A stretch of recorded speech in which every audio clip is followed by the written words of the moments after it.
Hello, hello, hello.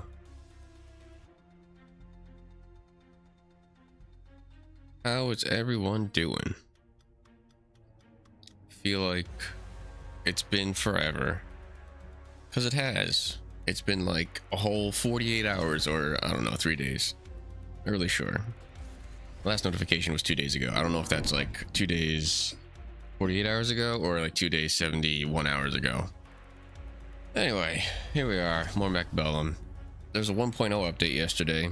Not the official release of the game, but all the balance changes and optimization stuff should be active now. And I could say that the game does run pretty much like a lot better. And a lot of the War Factory changes are probably affecting the game. Not this match though. Nobody's really running this efficient maintenance anymore though. It's very expensive. 200 credits every time.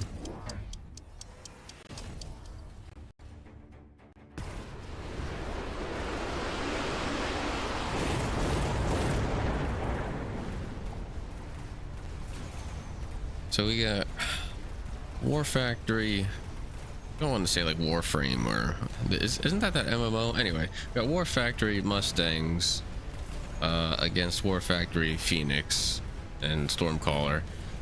I'm surprised we don't see the missile interception coming from either of these units yet. Then again, I'm not really sure how much these Stormcallers are doing. Red's doing quite well.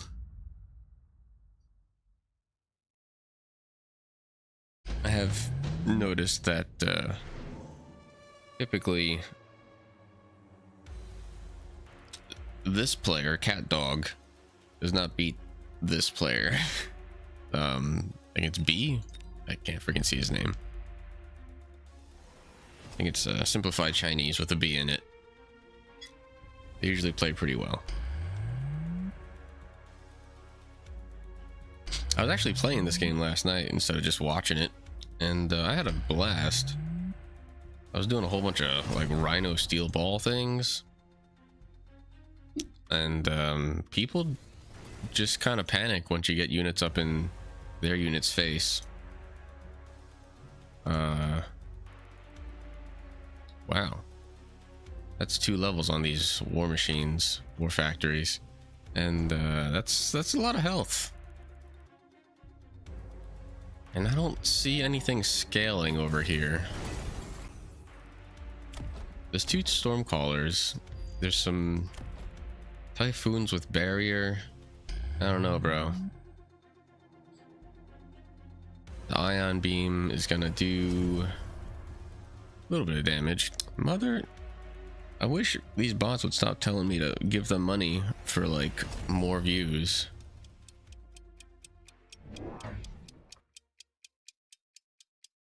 I'm not a fan of this TikTok scary round end timer. It's something like a little more like, I don't know.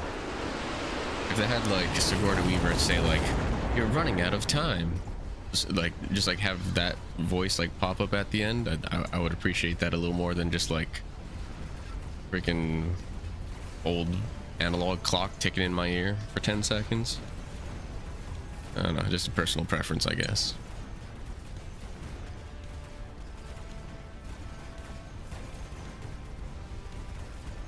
Well, the blue war factories are staying alive with double health. I think they'll probably take this round. Maybe. What level are these Phoenix units? Never mind. Level 3, level 4 now? And as long as Red could keep it up. They're trending to win. That's the trend. Winning. Melting point though? No. That's stupid. Probably more like Overlord or Fortress. You gotta pick one. Fortress is free. He goes Overlord, and I wasn't expecting Dio to go Melting Point, because blue situation is not really a melting point situation. There aren't a whole lot of giant units in the first place. I guess they're thinking that this melting point's gonna just scurry up here and be like zap zap on that war factory. I don't know, I would be surprised. Now, is Red gonna upgrade this war factory? It has enough XP. They've got a lot of units that they can level. Or they're going heavy focus on the overlords. Yep, they spend the 400. They also they didn't go for the extra supplies yet. I honestly don't think they need it.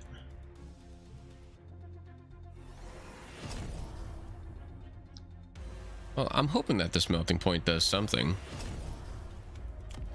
The placement seems very symmetrical with the rest of the field. I mean, I do like the electric barrage. Takes out these shields a bit faster.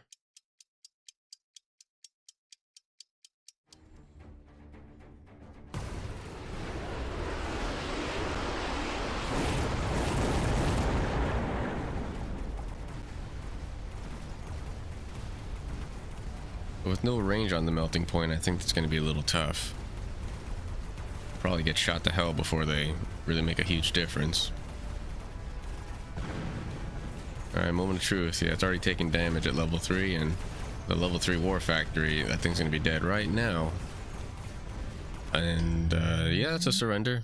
That's fair. I think that we kind of saw that coming. Alrighty. Oh, we got Insako playing today? Yeah, let's take a look at them. I'm curious how the meta has changed. I literally saw Insako in the chat say once that War Factory is the best unit in the game. But right now it is very expensive and it has been nerfed.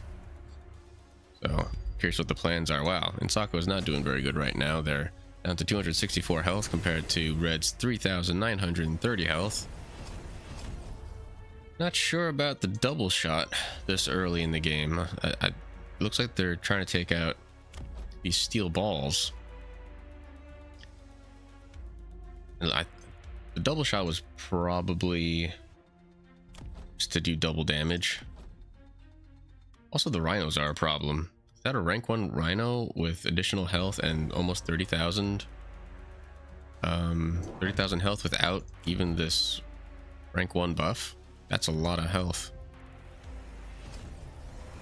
Yo, Defitan, how you doing this morning? Feel like it's been a minute. Wop shoo wop.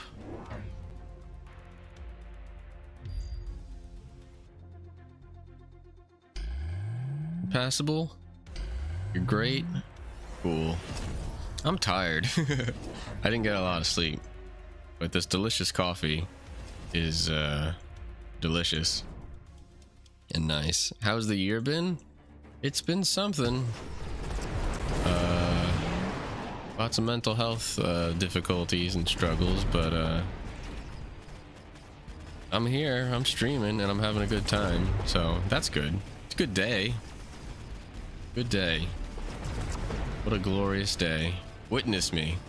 Anyway, well, that's a lot of fangs. Wow. That's a lot of fangs taking out that tower. And this tower's done. It looks like Insako's done. GG. That was fast. Same. You feel it? Yeah. Let's see what bear like. Is that bear like? Bear. It's a different name though.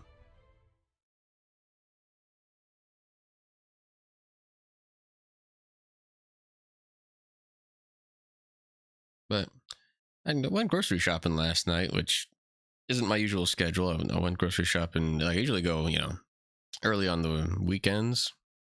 Try to even beat the old people from showing up.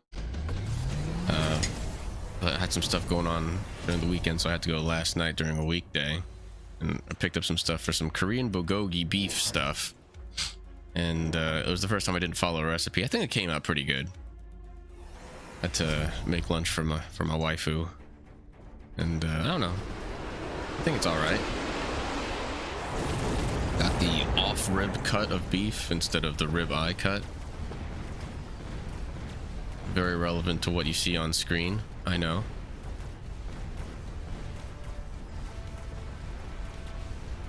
We got 4 units of Stormcallers back here shooting up these slow-moving units of red, which is good for blue. And it looks like these Mustangs have the range tech they do. So far, in the very slow battle of the long-range attacks, I would say that blue has the advantage. But it looks like red's going to take the left side and blue's going to have to survive on the right. What level are these marksmen? Oh, I didn't see this missile interception earlier. Like the food talk, you encourage it? Very well. I ate milk and Cheerios for breakfast. Excuse me.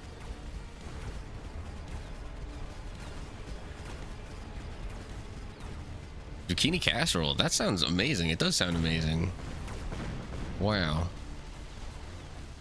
You know, I don't make a whole lot of casseroles, but when I eat them, they are tasty. I feel like I should do that more often. I should really use the oven more often. I'm very much a stovetop pan fry type of cooker. Chef man.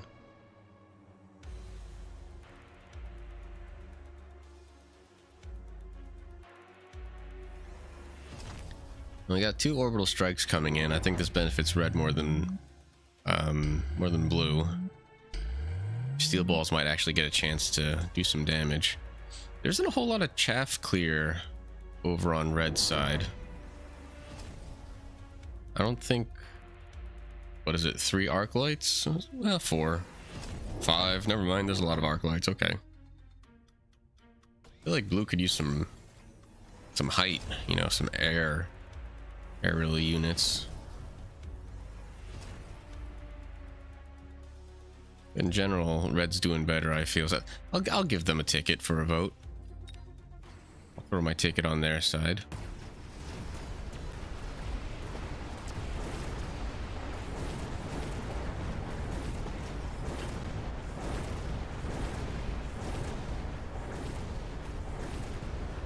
The other thing that red has going for it are, I think they have the elite marksman, which results in a huge damage buff. They don't have it on the marksman unit though. Elite marksman. And yeah, because of that orbital strike, like I was saying, these steel balls were able to get through all that chaff, and they'll take the round. It's not going to be a very damaging round. There's always the danger. Well, I mean, a lot of units survived, actually. That was much more damage than I was expecting. Whenever you do like heavy focus on tier 1 units, like units that cost 100 credits, like the marksmen and the arc lights, and you just kind of like level them up throughout the game and invest tech in them and try to make them stronger, they only do kind of like the minimal damage if they survive. So you can end up going into these late rounds, and it's kind of dangerous because it's almost like you run out of credits to invest, because the only thing you're doing is spending 50 credits. You don't run out of credits, you run out of places to spend your credits on, because it's not very expensive to build up these low-level units. So we get a GG, and I don't think blue's going to be dealing 3,791 damage. In fact, I don't even think our prediction was in time. But we'll see if anything changes. There's no... Should be a missile coming in from blue, but I don't really think that's going to do very much. I do like the more forward placement of these missile interceptors. Especially 3 against what? I think there's... it's matching. It's 3 to 3. Usually one missile interceptor can handle 1 Stormcaller.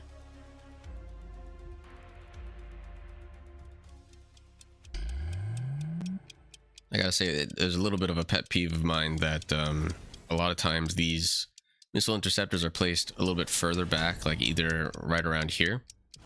And a lot of times players try to protect their missile interceptors, but in reality, most of the time these missiles are coming in from really far away. So the further up these are placed, the better. That gives them more time to shoot the missiles.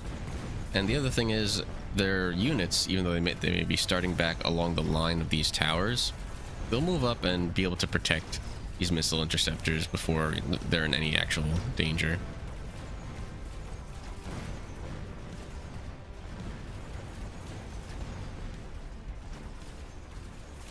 Anyway, that's my spiel.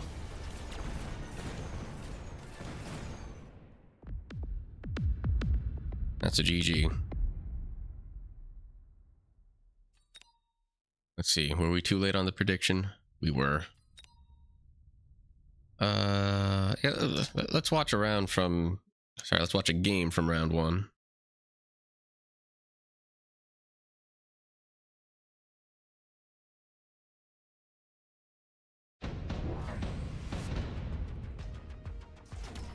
Alright, on blue we have Marksman Specialist, which I did play last night. It was an interesting experience. And then we got the new Fire Badger Specialist. That means we're going to see Fire Badgers on round 2 guaranteed.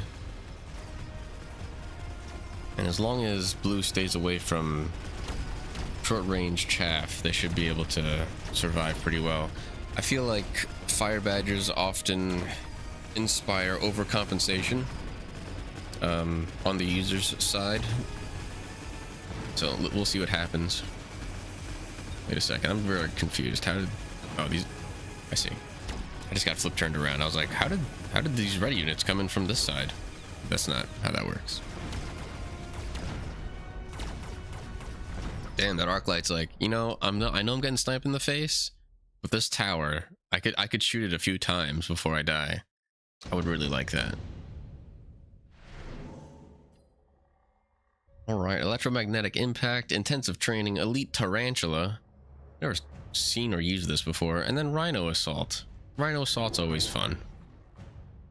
I have to agree. It looks like blue went ahead and bought more chaff, which is fine. Maybe they forgot that Fire Badgers are coming out here. Could be a little dicey. And I think they just unlocked some marksmen.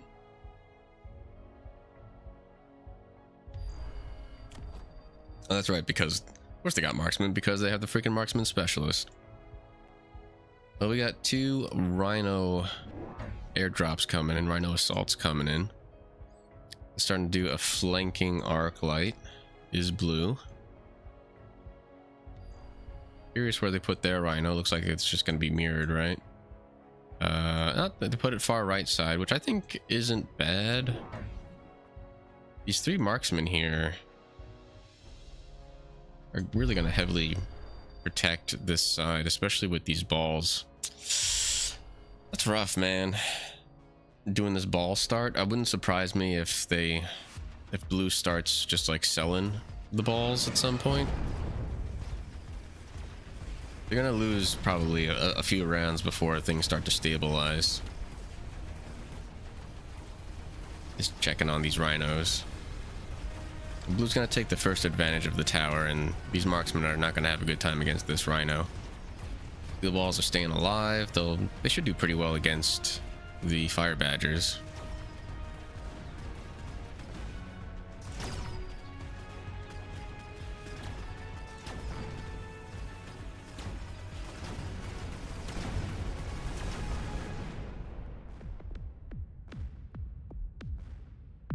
Well, the tower timing was definitely beneficial to blue. Windsor Glen, thank you for the follow. Appreciate it.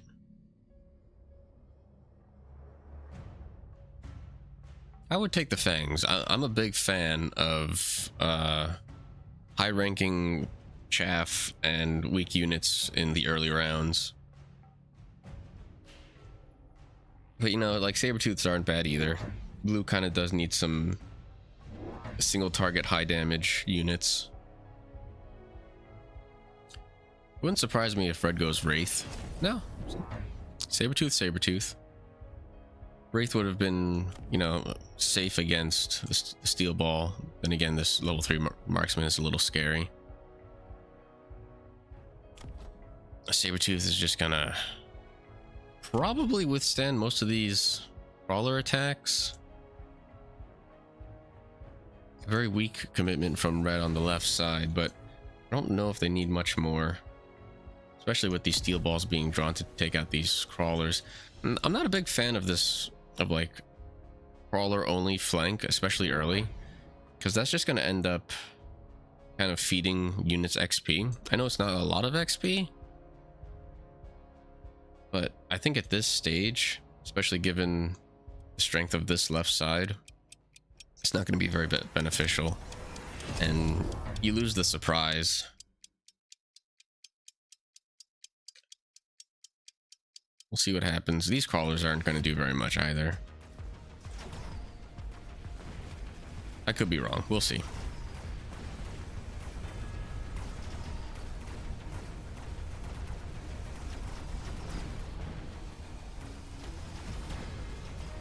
Sabertooth and Marksman kind of mowing down Red's front line, and the crawlers did a fair amount of distraction.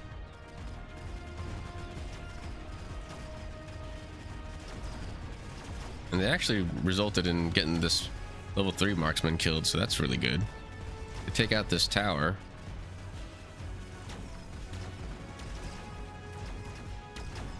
So the crawler flank works out this round. Is this game played by people? Yes. I don't know if you... I'll just give a quick summary of what this game is. This game is an auto chess game. It may look like an RTS, but it is nothing like it. And it's pretty much just one person against the other. Complete mirror match, aside from the very first starting units. Everybody sees the same exact reinforcement options in between rounds. Everybody has access to all the same units. Everybody has access to all the same options that the other player has. It's just about counterpicking and trying to make a composition that auto battles and auto chesses better than the other player. I enjoy it.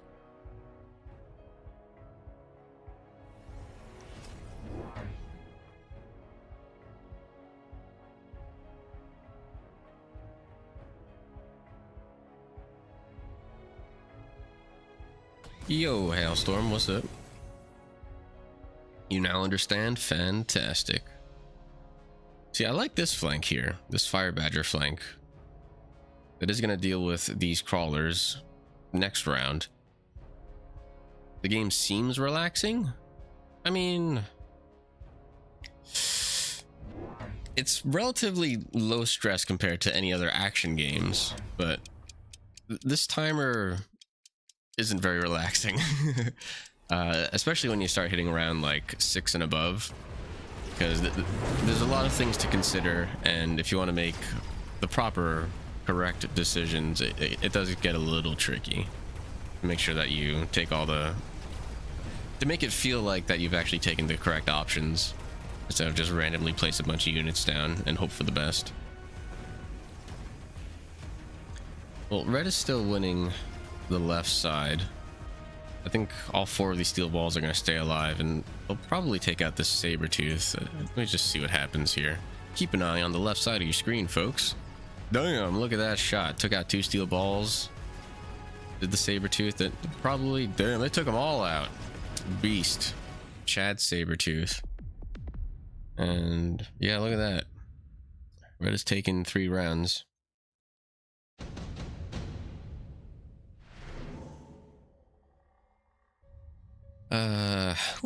Amplifying core comes out for blue, which is a very good unit. That gets thrown on this level 2 Sabertooth in the background. I'm just waiting to see what red takes here. Heavy armor is not a bad choice. Amplifying core is just generally better. They do have some Sabertooth levels that they can work with. Alright, that's enough of that screen. More steel balls come out from blue. Is it going to be a flank, or where the hell do these units go? Ah, I see. Yeah, that's fair. Yeah, but blue does need to start dealing with this flank here. Red takes the heavy armor, which is going to add, what, 50% more? 80% more health to whatever unit it gets placed on. I would imagine they level up this Sabertooth, and then the heavy armor goes on that. We'll see, though. I'd be surprised if it gets placed on the weak side, Sabretooth. That's all. There's the level, there's the heavy armor. God damn, I'm like a prophet or something. And a flanking Sabretooth, I mean, it's not going to do much this round. It will be a distraction. But between this level 2 Sabretooth and this level 3 marksman, this bro is going to last maybe 2 or 3 volleys. We'll see.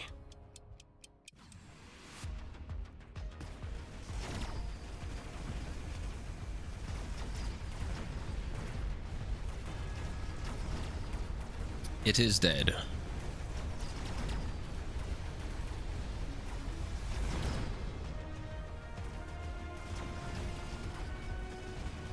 Wow.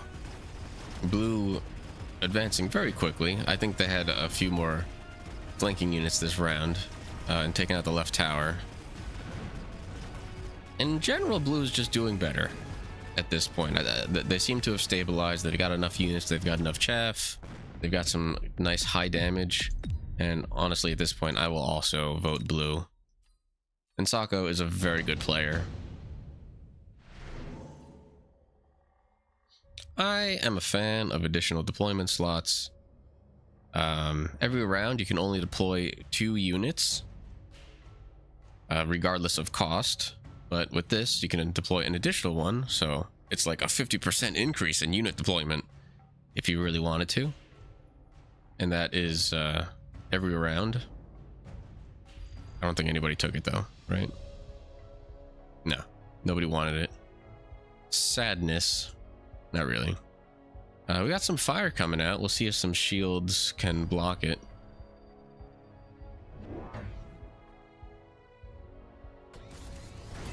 Level 3 Sabretooth. I would imagine some tech might come out on round 6 here. Getting a level 3 Sabretooth. Oh, they got 2 level 3 Sabretooths? Yeah, like putting field maintenance on that boy. Ooh, boy. Gonna be a beefy tank. Both sides took some bomb thing. Yeah, it was the fire incendiary bombs. A shield does come out, so half of that incendiary bomb is going to be blocked, and it's a weird shield, honestly, because all it's protecting is basically 2 marksmen, I guess, and I guess this one. Like, I don't understand why a shield wouldn't also be placed there, because these units are also very valuable. But the fire here isn't going to do a whole lot. There isn't a whole lot of chaff here. This marksman may eventually just burn to death. This fire, I think, was ultimately a bit better. Does blue have an answer to this rhino? No, they do not. That might hurt. That tower may hurt a lot. The Sabretooth is going to take a really big hit. But they have enough health. The tank is tanking. And now they're dead. I haven't watched the stream in a long time. Good to see you're still streaming. I mean, still streaming is relative. But you wouldn't happen to be the Glenn I know personally, would you, Glenn?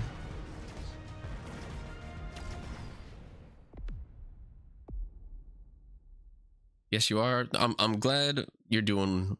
I'm glad you're here. I appreciate it.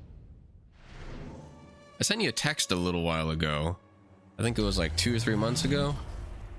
I'm not sure if your number changed or just didn't get it. John Glenn? Yes, I know John Glenn personally. That's correct. That Glenn.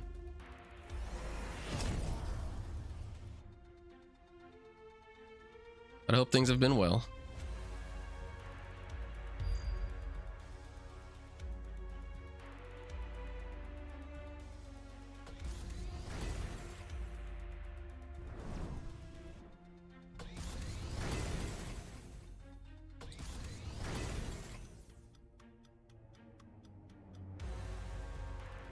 Number changed? Okay, cool.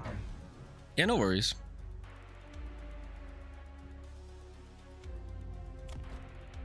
Got typhoons. Oh, 2 typhoons. I think they probably came from the reinforcements. Overlords come in. pretty big dynamic change with the overlords coming in. All these arc lights aren't going to do a whole lot against these against the flying units. Same thing with the tanks and the steel balls. It's going to be rough for blue. I think the only units that are going to be able to even reach these big boat units in the sky are the marksmen and these typhoons, and it's not a whole lot of damage. I never text you, Hailstorm. I'm sorry.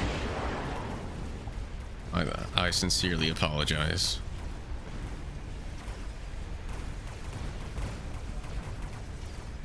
There's a lot of chaff here. Ooh, the overlords with the big artillery cannon thing just really destroyed that saber tooth. That's no fun. No buenas.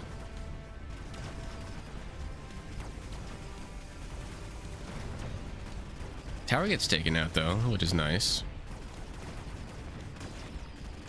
So we're gonna have a little bit of a cycle kind of happening here. The right side blue is gonna win this this tower battle, and then the left side's gonna win. Sorry, the right red is gonna win the left side. And can you tell I'm tired? I'm tired. I'm not sure if this typhoon's gonna be able to take out this last overlord though. It is not.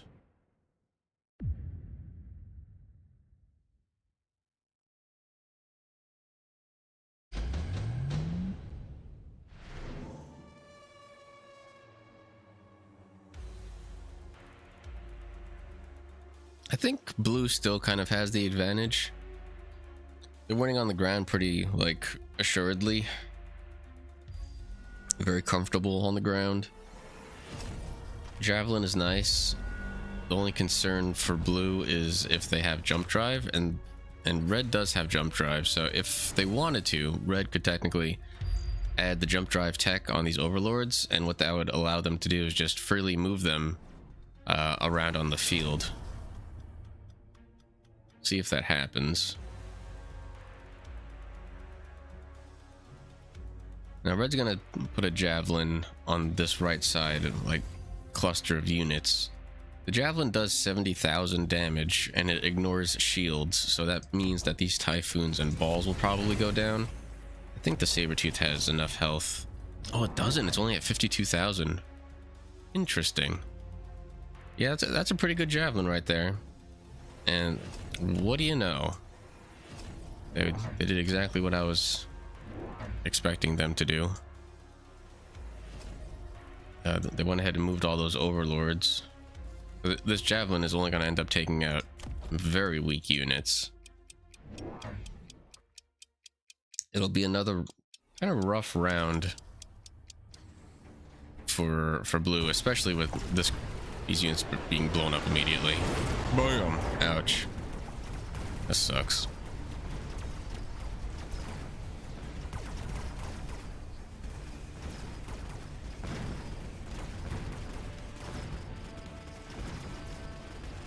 The overlords are going down. I think they're getting taken out by these mustangs. Yes. And without the overlords over on the left side, there's not really any units from red contesting. And once this tower was taken down, that really opens up like the damage for the right side on blue. It's gonna come down to these typhoons again to take care of the overlords. It's enough. That makes me feel that blue's pretty comfortable still. Now at this point, oh boy, they each take the, what is it, rank 7, rank 6 rhino. More overlords come out.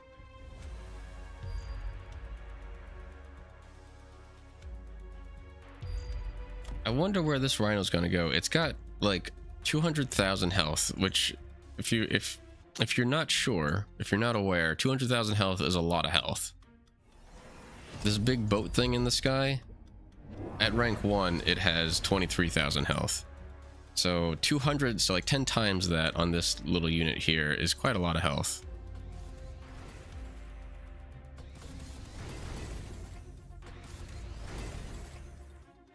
Sabretooth over here, it's pretty beefy, still getting levels. The Overlords doubling their health is pretty good.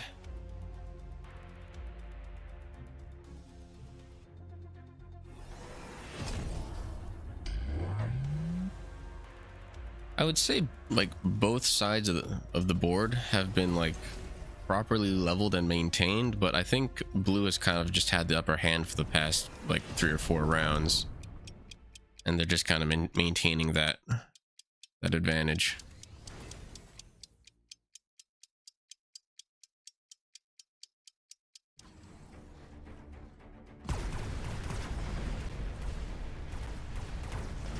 Starting to get a little framey. They did have an optimization patch just a couple days ago, and it is running better overall.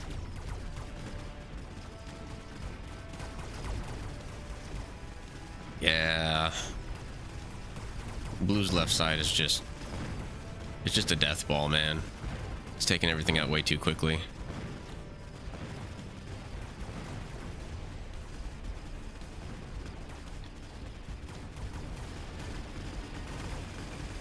Bro, this Rhino was like, you know what? I'm gonna take a look at this tower, I'm gonna give it a kiss, and then I'm gonna turn around. Never saw that before. Just didn't quite reach.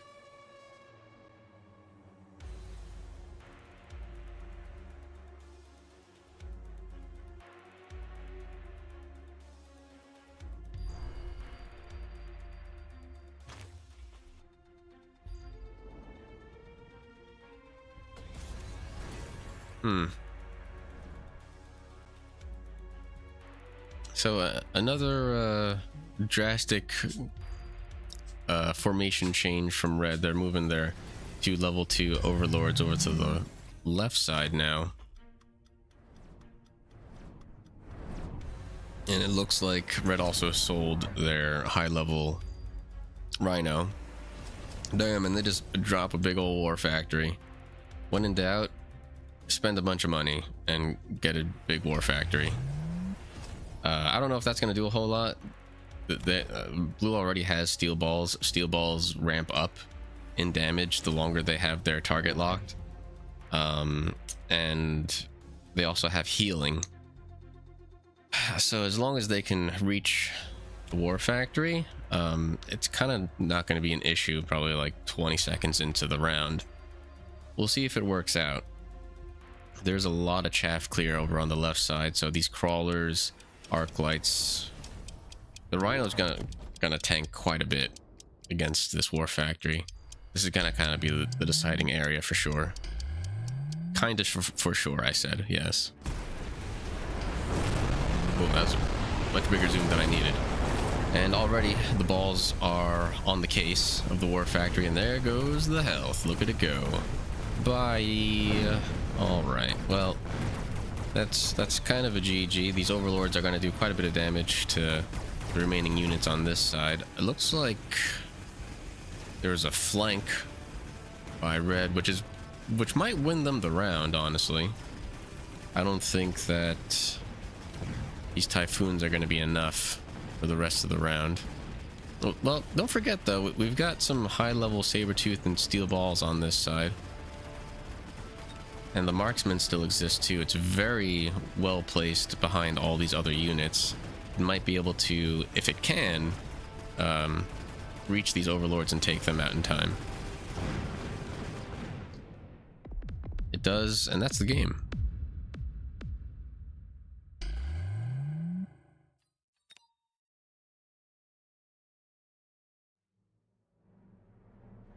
I was correct. Give me that insight. Have eyes on the inside.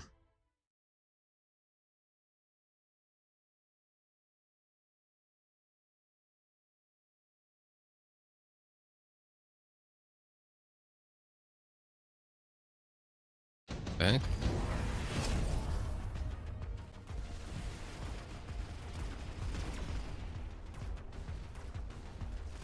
Is this still early access?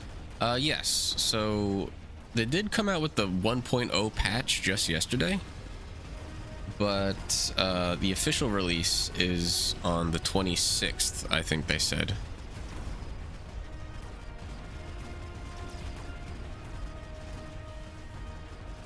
So technically, yes, it is still early access. But for the most part, this is kind of like a soft release, I guess. It has all the features and balance changes.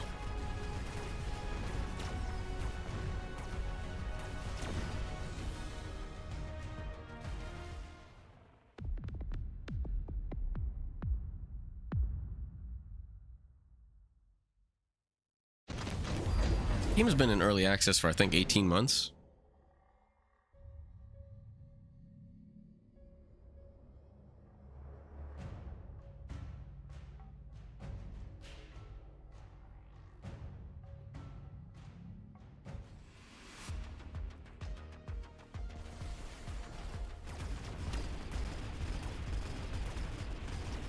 A lot of chaff clear for blue, the Vulcan.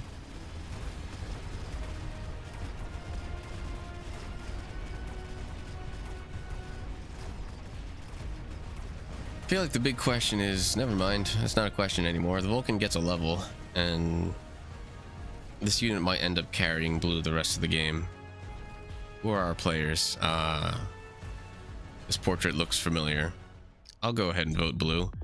The conclusion is a very good player. We'll see if they can bring it around. I feel like a round 4 level 2 Vulcan's kind of rough though. Blue takes the steel ball production line. That's going to help quite a bit. For some reason, you get Supreme Commander vibes. Yes, I enjoyed Supreme Commander back in the day. I remember them bragging about being like, yo, look at all the units our game can handle. We'll break your computer. Yeah. Yes. It definitely has that type of unit aesthetic for sure.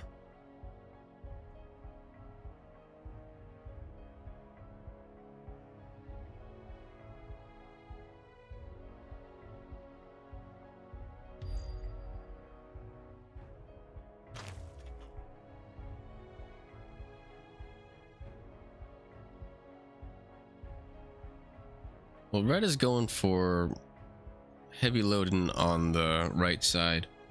Without these Mustangs getting the extended range tech, I'm not really sure they're going to fare very well against the Vulcan, especially with the Vulcan making steel balls now. That's going to be a lot of protection for this unit. That's a pretty lucky draw for blue.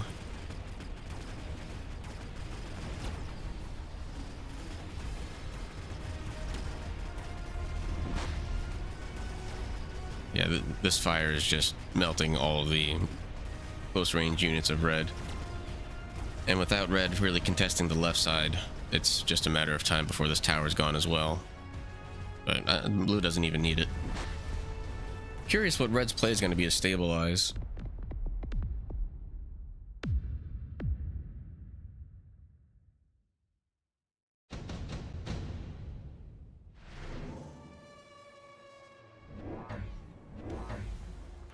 Blue goes for the super supply enhancement. It's just a heavy cost up front, but every round hereafter, they're going to get an additional 150 supply. So not next round, but the round after that, it will start paying off for economy.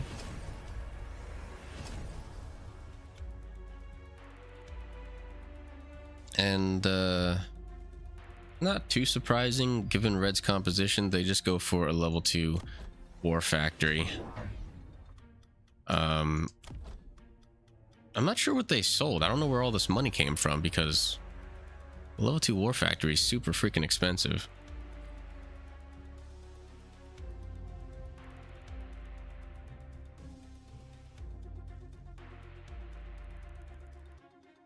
It'll probably win them this round. Blue may need to purchase like a steel ball or a melter in order to take this guy out. If this war factory starts getting like levels, that could be an issue. See what happens. The big danger with going War Factory early is that you don't buy a specific tech. What ends up happening is that it eats away at your economy. It's the only unit in the game that actually subtracts from your next round's like allotted supplies and credits to do your upgrades and purchase units. It's super strong, but if you don't manage your economy properly, it can kind of bite you in the butt if you don't win early enough.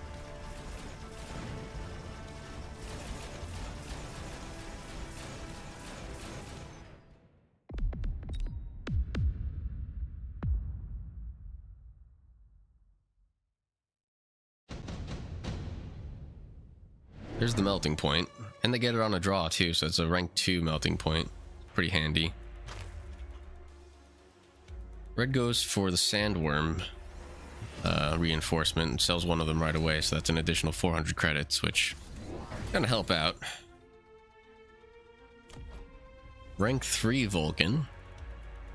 Extended range melting point. And a missile is placed here for blue to try and beat any distracting chaff. Kind of feel like another missile is going to have to go over here at some point to try to beat whatever chaff or flank is over on this side as well. Acid comes out. Acid's very good. If opponent's unit is sitting in the acid, they lose 3% of their health per second. But the really important part is that if they're sitting in the acid, any damage taken otherwise is multiplied by 250%. That's pretty freaking good. And you'll usually see acid come out against these war factories because they have a lot of health, 300,000 in fact.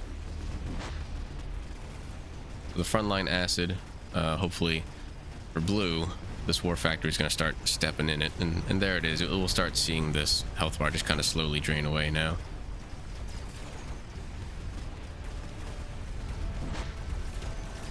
And the question for blue is, will this melting point eventually target the war factory? And it does. It's going to be able to target this worm as well. The Phoenix units should be able to get taken out by the melting point. That's going to be quite a lot of damage. Yeah, looking pretty good for blue.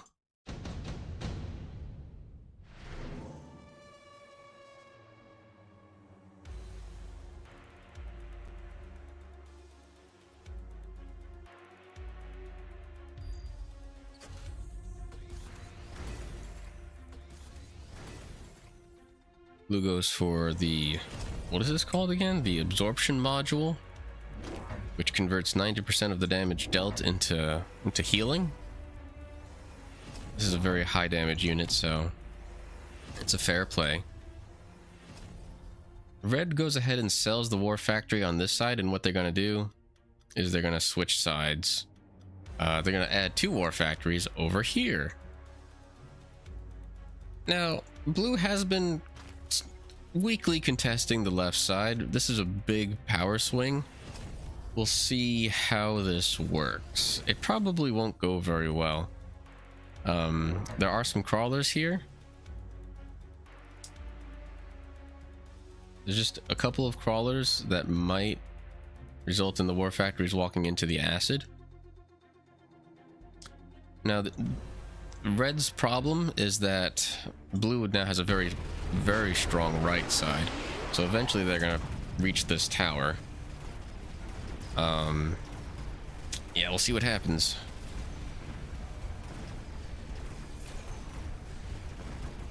War factory is gonna start stepping in the acid soon. I'm not sure if this melting point's gonna be able to reach or target it in time. The amount of production happening for red now is very beneficial because it's making a lot of level 2 units. That's why the war factory is so freaking good.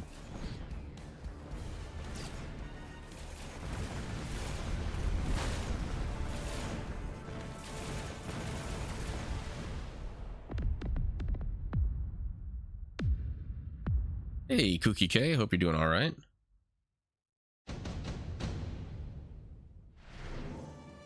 I don't know why, but I wouldn't have expected you to be up this early. Hope you're doing okay. Did I already say that? Anyway, we got smoke bombs coming out from blue, and red's gonna have to do something. None of the nano repair and amplifying core cannot be placed on the war factory. The war factory is a big giant unit, and it isn't allowed to have these ridiculous buffs. So we might see a skip from red. I would expect smoke bomb. No, yeah, we get the skip. And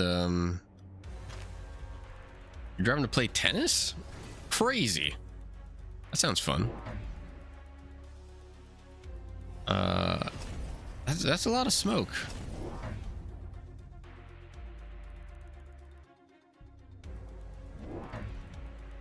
You know, I was expecting an additional war factory to come out. Just because the production was doing so well for red last round.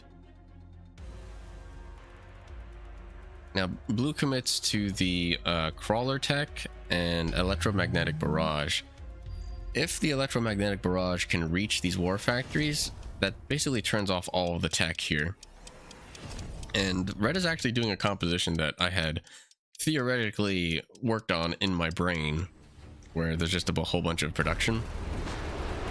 I kind of want to see it work, but I don't know if it's gonna happen. This looks like StarCraft. That's what everybody says. Yes, it does look a lot like StarCraft, and it plays nothing like StarCraft. There are units on the battlefield, but that's about it. It's an auto chess game. I don't know if you're familiar with like TFT, the League of Legends auto chess. What else is there? I don't know any other brands of auto chess, but basically just place units on either side of the board, and then the round starts and the computer just does the rest.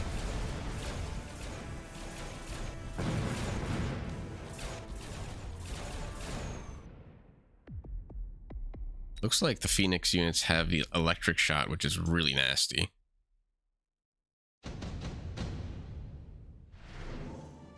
Because that turns off all of the really strong tech, which is rough. I'm not sure how blue's gonna deal with that.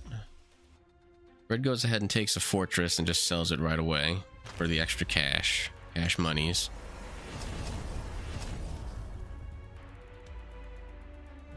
I would normally say that blue should like try and shield up a little bit.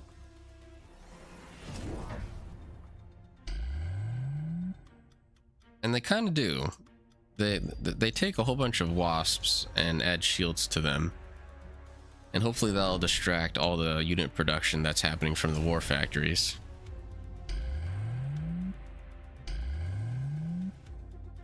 And we start seeing shields, which is fine. I did like the beacon from before. It needs to be a little bit faster next time. But they went ahead and moved this strong unit over to the left side to try and deal with these two war factories. And red's gonna try to be a little tricky this time. They're gonna take this far left war factory and move it up and to the right. That's right, just like that Seinfeld episode. Or was that up and to the left? Anyway, what that's gonna do is this war factory is gonna just keep producing additional units without endangering the war factory, and it's gonna kind of just strengthen the overall board of red. This is a wild match, but this is definitely how you play war factory, especially with the elite specialist.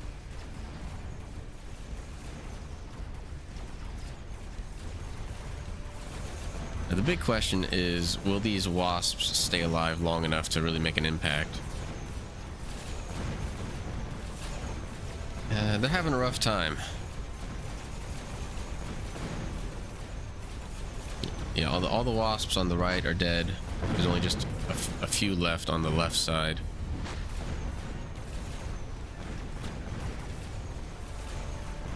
This Vulcan's putting in work.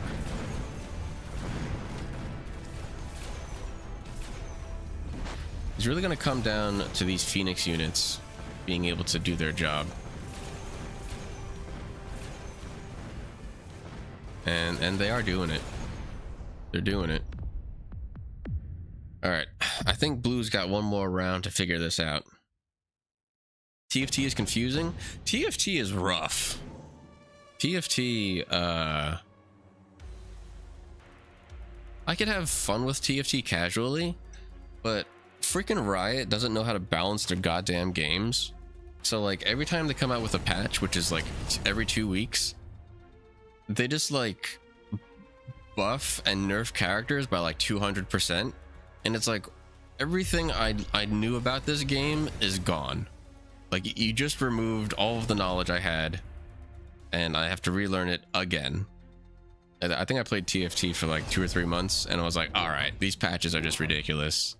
There is no consistency. Any behavior I understood is now gone. Just playing a completely new game. Yeah, what balancing? I don't understand why they do that. It drove me crazy. I mean, like if that's all you play and you understand the meta and just like get the game, you know, within 24 or 48 hours, then sure, a wild patch every 2 weeks is great because it keeps it fresh. But ooh, I ain't got time for that, man. My brain can't handle it. Same complaints for League? Yeah. Right, just be like that. Alright, so this is the last round. You've seen some GGs down here.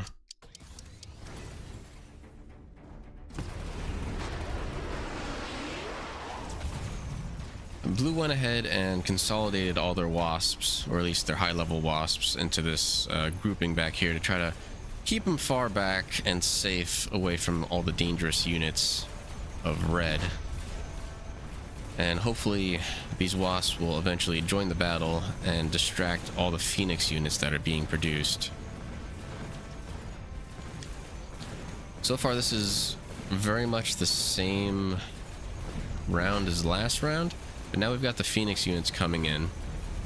And as long as they can stop this war factory from doing what they do, I think Blue's gonna take it. And so far it's working out. This melting point is not having a good time.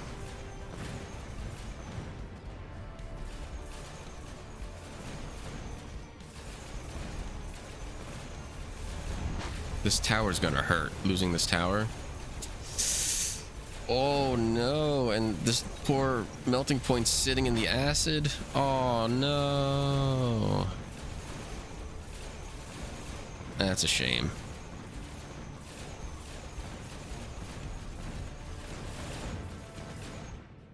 Killed by their own acid.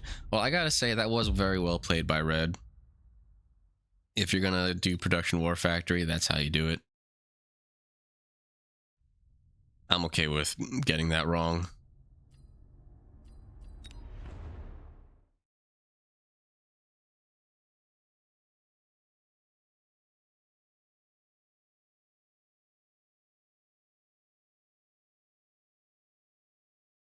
Is this PvP? Yes.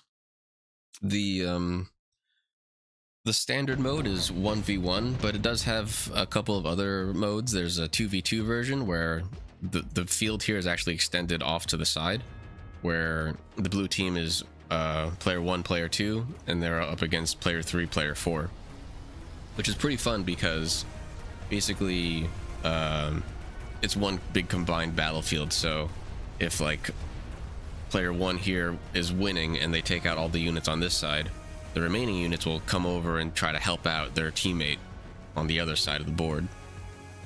There's also a free-for-all mode with 4 players where they all just kind of converge on a single point in the middle of the map, try to take out the AI unit that's sitting there, and then if they take that out, they all fight amongst themselves and gain points depending on, I think, which units they take out. Yeah, like StarCraft, indeed, like StarCraft. It is definitely like a top-down war game type of thing, but still very much auto chess.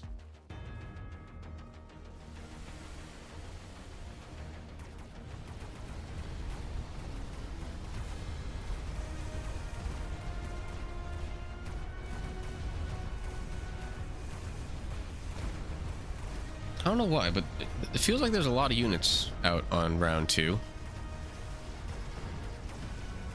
This is a Sabertooth Specialist, right? Yeah, Sabertooth Specialist and Fortified Specialist. Alright. So Sabertooth Specialist just means that the Sabertooth is automatically awarded to blue on round 2, which it is. Fortified Specialist is like an additional 17% health to all units, which is really nice. Especially with the steel balls back there. Steel balls are very like tanky units. But the rest of the units on Red's board aren't very tanky. I'd imagine if they want to make use of their specialist, I'd imagine they'd have to go like with some, God, what are they called? Not Sabertooth, the other thing. It's a tank. Starts with an S. Sledgehammer. Sledgehammers. It's a unit of 5 tanks that have a lot of health.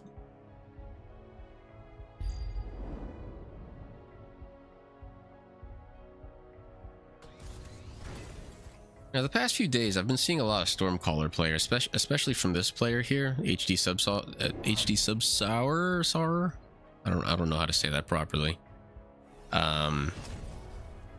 They've been playing like mass Stormcallers, and I don't think they got like any changes in the patch. The way Stormcallers work is they fire out missiles which can be shot down, but as long as the missiles hit their target, they do a lot of damage. So we'll see if they stick with that plan.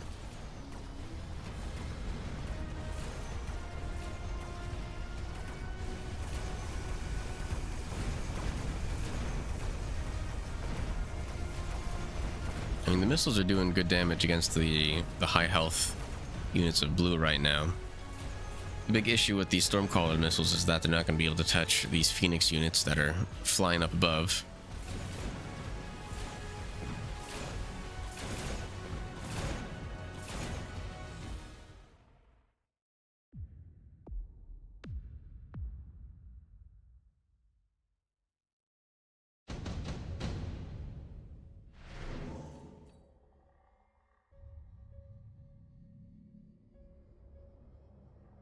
Not great units for blue. Melting Point's the only thing that could... Sorry, not great units for red, I should say. Melting Point was the only unit that could hit those Phoenix, those flying jet units. They go Scorpion, which I think is a weird choice. They unlock a bunch of marksmen. The marksmen will take out the airplane units. They give the ranged tech to the arc lights so that they can deal with any chaff, meaning the fangs and the crawlers. And blue takes the rhinos, which I'm a big fan of. I personally like the rhinos. What are the cards? So in between every round there's a reinforcement option.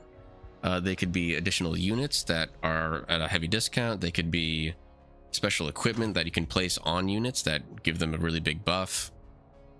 Sometimes they are like spells where you can just like throw fire or smoke on the ground or shoot a missile at them, drop a big old nuke. They vary wildly, and some people like them, some people don't, because they're random. But ultimately, both players see the same options. So you could at least plan for what the other player may choose and adjust your strategy depending on that.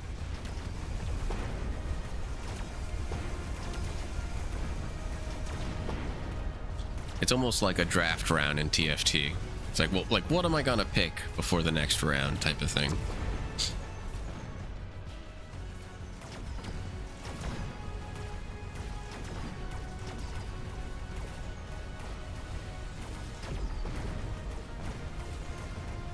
This is one beefy Vulcan up here.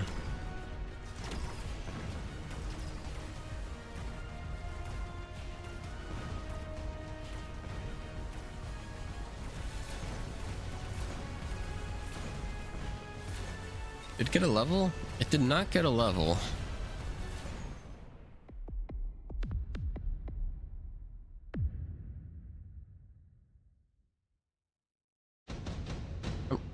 I'm tempted to still vote for red.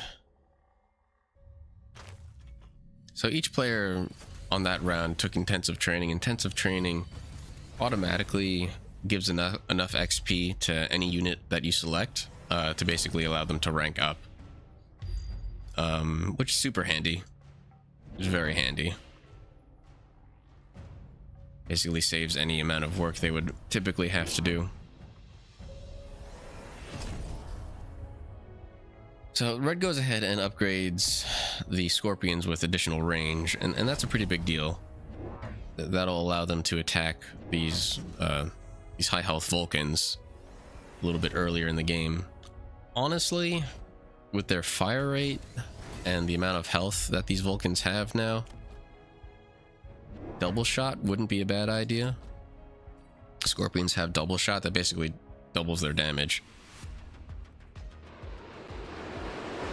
There's a fun play by blue here. They drop oil, and this oil is going to reach all the way into like the main part of red's units, and that can get lit on fire. So as long as this Vulcan aims to the left and hits these units here, that oil is going to catch on fire. Oh my god, it is so... How did that not happen?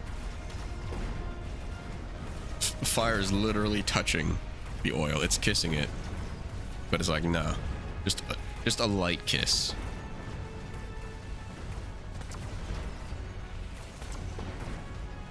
Alright, well, you know what? I'm going to go ahead and throw a vote on red. And if you'll excuse me, I need to hit the restroom. So I'll be right back. You guys can watch this match.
Alrighty, sorry about that. I'm back.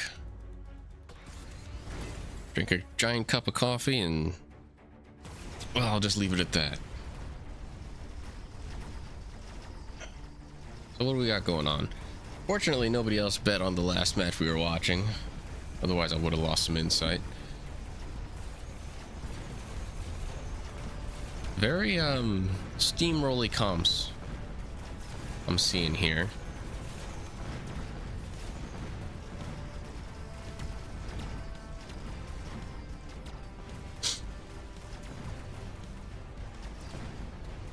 This tarantula's healing up pretty dang good. I'm kind of surprised that this marksman was able to take out both of these overlords. That was odd to me. There wasn't a whole lot of blue chaff on the left side.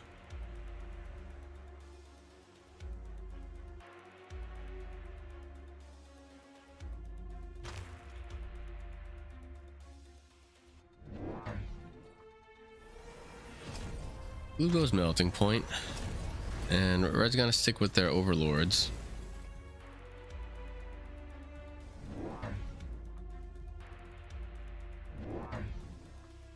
I think we saw the same player make the same decisions before, kind of like a cluster of overlords.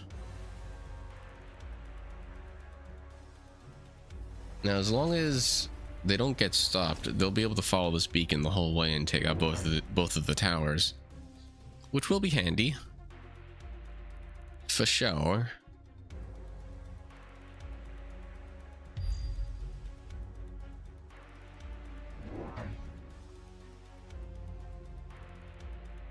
There's actually quite a lot of chaff on the left side for blue, and I don't know, the very asymmetrical composition for red, so my brain isn't really seeing the flow of the match. I kind of feel like blue has it on the right side, but on the left side with the massive amount of overlords, it seems like red will win. I don't know if blue's going to be moving fast enough to try and reach this tower in time, so I think red takes this round. There's a smart flank by blue to put a couple of wasp units on the right side. It's definitely going to slow down these overlords. It's just a matter of them having enough health to take out blue or not. It's not enough, but it's also not enough for blue to win.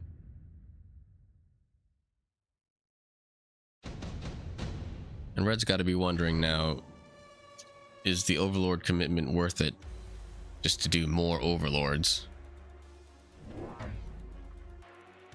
I mean, they got some levels, which would certainly help. Doesn't look like blue's going to be committing to any like high damage units.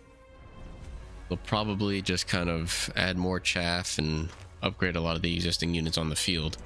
They're doing fine.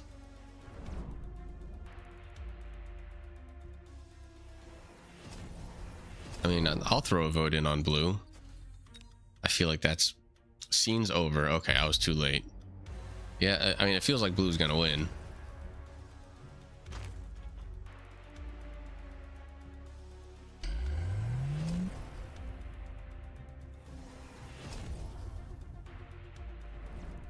Oh, Kooky K, thank you for the Prime subscription. For 11 months, damn, I really appreciate that. Very kind. I really should set up notifications on like my stream computer. I've got like a quick janky setup for now.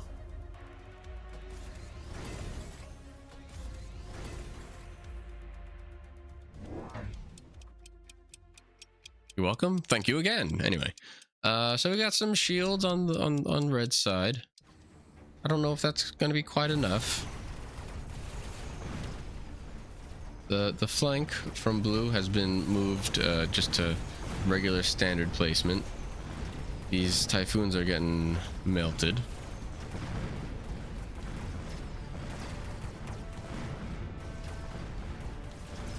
And wow, those overlords got shot up pretty bad. I'm confused. So you're telling me, you mean to tell me that with this composition, blue is going to take out these two overlords? They sure are. Oh, I didn't see these Farseers. I thought those were just Stormcallers the whole time. My bad. Blue does take it.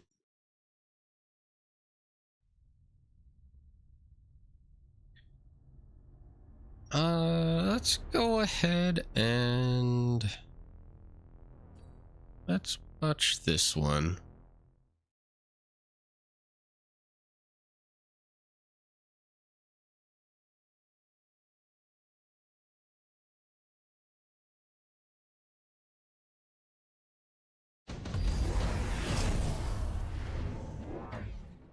All right.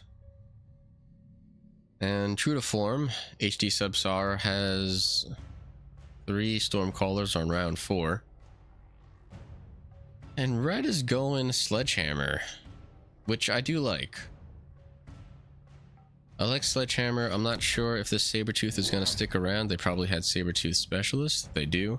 They also have additional deployment and extended range Sledgehammer. It's a lot of specializing things. What was blue's deal? Marksman specialist and also additional deployment. There's going to be a lot of units coming out on the field. Everybody's looking pretty healthy still too. The fire is going to hurt these 2 fangs that are definitely walking into it. Still quite a bit of meat on the tanks. I just don't think they're going to be able to reach the Stormcallers in time.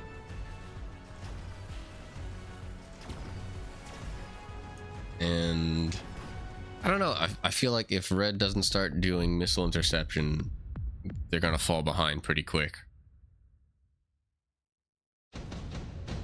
Because the danger with a lot of Stormcallers isn't so much like their damage and their range. It's the fact that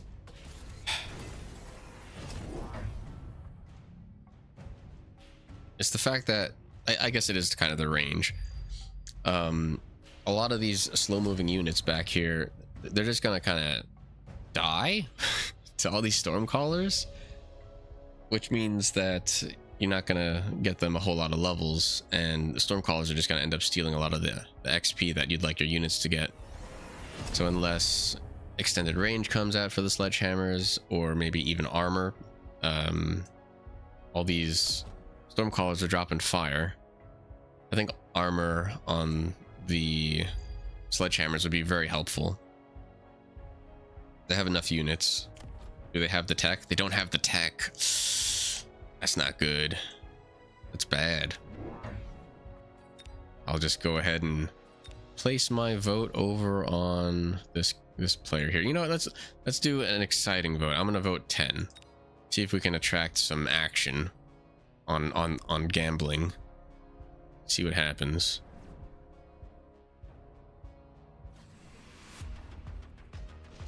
I feel like it's a pretty safe bet, honestly. This is a pretty good player. They do well in the tournaments.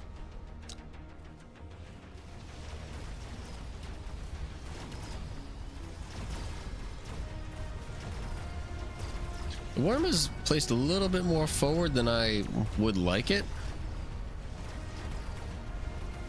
It'd be nice if it had some chaff support.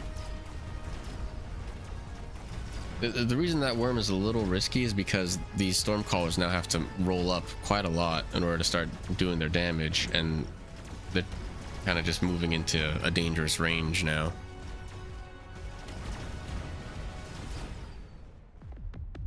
There we go. A nice round loss by blue. I'm sure somebody has to vote for red at this point, right? Right. Oof, orbital bombardment's kind of rough. Especially for blue. I'd imagine 3 or 4 shields are going to be placed right along this line. For red, they're keeping this one saber-tooth alive. Give it a level. Missile interception on the Mustangs definitely helped out. And Blue's answer to that is just more missiles.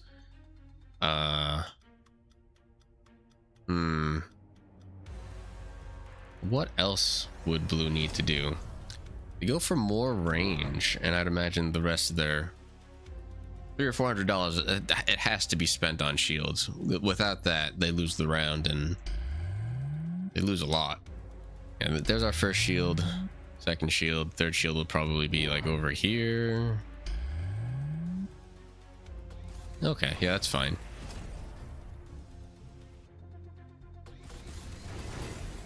The upgrade, some chaff clear. Still got some marksmen taking care of the higher health units.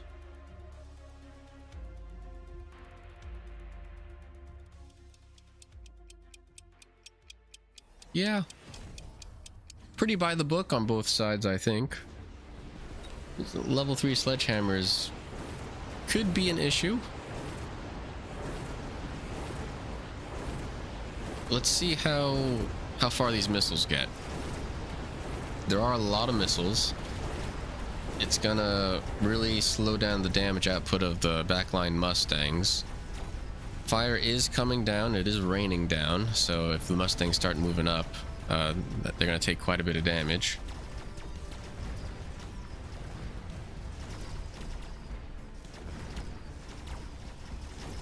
It's very important that all of the Stormcallers stay alive so that they can eventually overwhelm whatever missile interception Red has.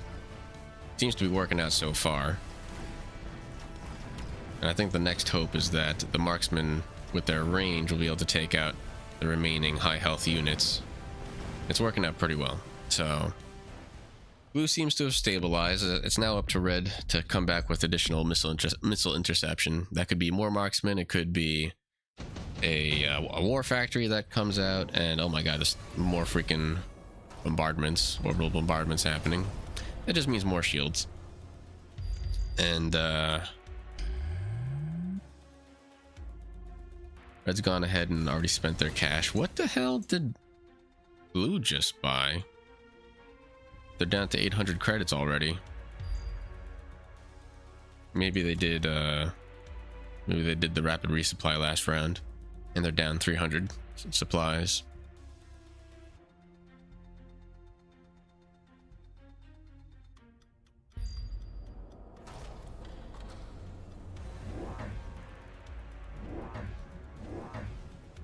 And you know what? Red is like, screw it.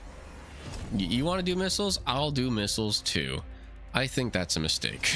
I don't think that's gonna go well for them.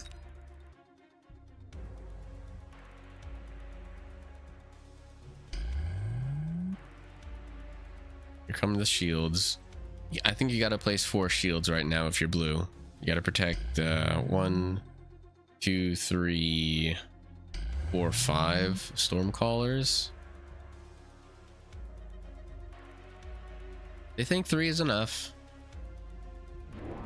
They're well spaced and well placed. The Fangs might be helpful. They're placed a little bit further back than I would like, honestly. 2 level 3 sledgehammers. I'm honestly most curious about how these Stormcallers are going to do for Red. They're definitely going to take out these shields a bit faster than last round. That is so much fire, bro. Holy moly.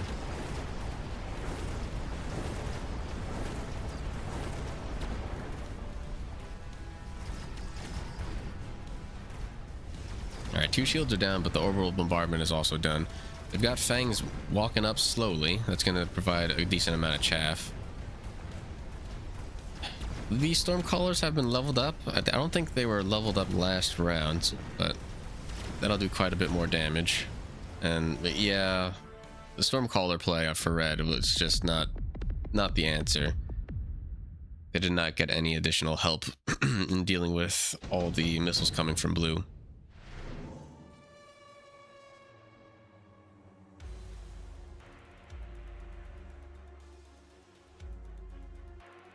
kind of like the Rhino play from, like, a Rhino play from red, I think would be fair.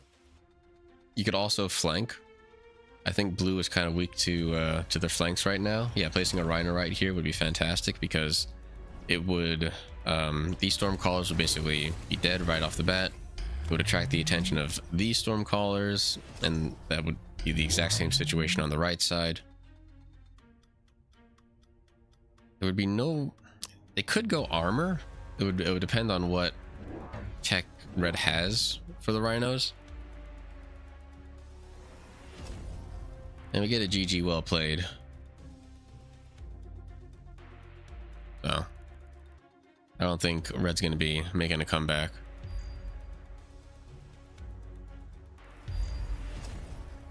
Rank 1 Typhoon. Nah, there's a couple of rank 2 Typhoons with shields. That's 20,000, 40,000 HP of shield. It's not bad. But with the high damage of the Stormcallers, it's just not going to be enough. I honestly don't understand why red didn't just commit a little bit harder to missiles. Missile interception, I mean. It worked out when they landed, when they like went for it in the first place, and then red was like, sorry, blue was like, okay, I'll just add more missiles, and then red was like, oh no, more missiles? What do I do?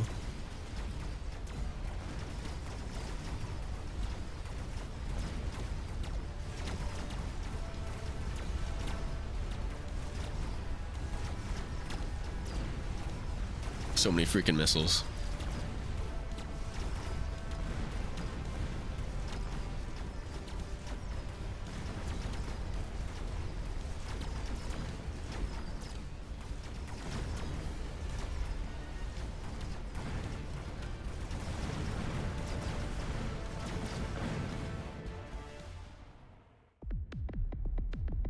Yeah, that was rough. Kind of feel like War Factory with missile interception would have been like the only option in the later rounds.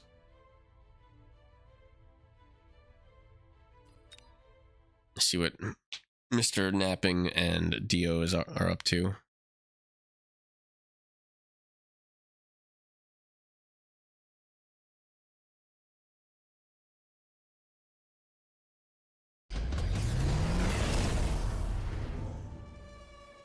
GG, easy. What just happened? Oh, I think it is GG. Not a whole lot of health on blue side. So what's the comp? I see fortresses without any tech.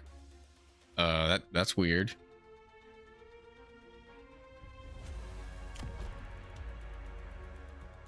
Got a high level Scorpion. What's going on?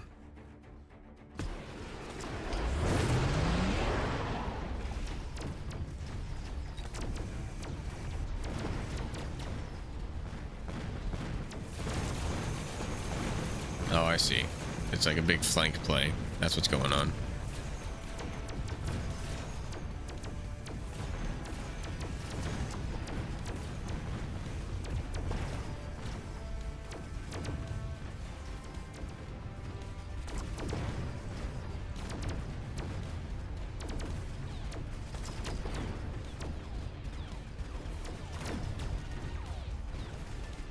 Is it really over? Yeah, like these fortress units have taken no damage.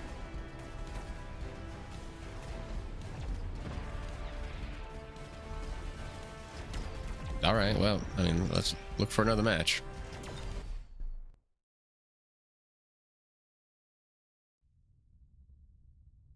I wouldn't mind watching Dezent play. I'm curious what they're doing in this patch.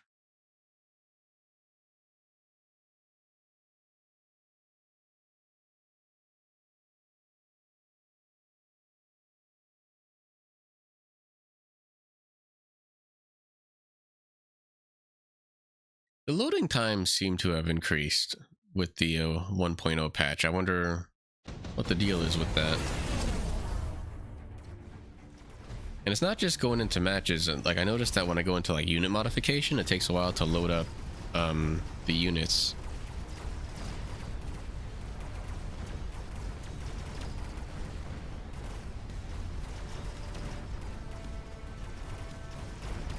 Wonder why.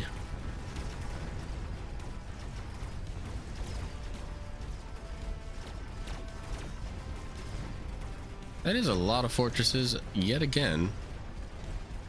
They've got the launcher overload, so their fire rate is basically doubled. And doing quite a bit of work. I'll go ahead and throw a bet on Zemp. It's fine with me. I'm comfortable with that.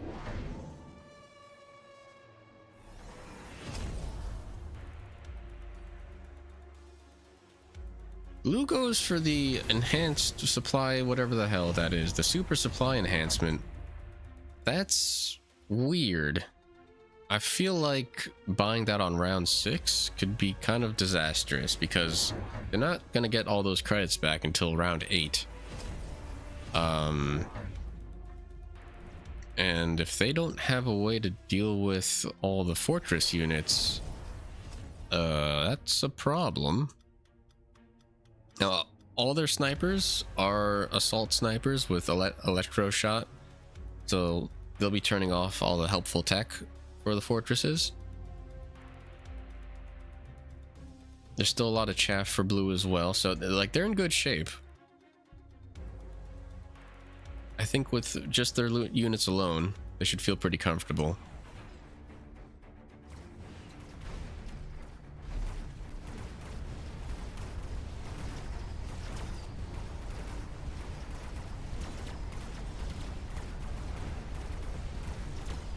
We're going to want to keep an eye on these chaff units here. If they don't get taken out in time, it can result in this fortress going down, and then it'll kind of like crumple the entire line.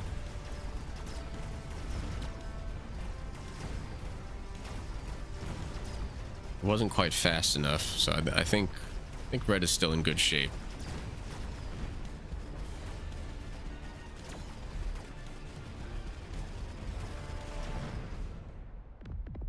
One last shot to reduce the amount of damage.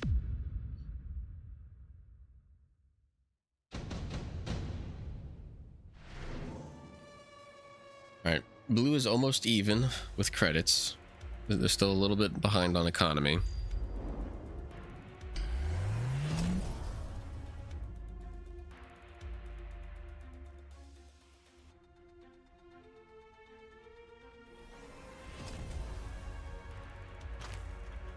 Shields come out, which is kind of bad for blue.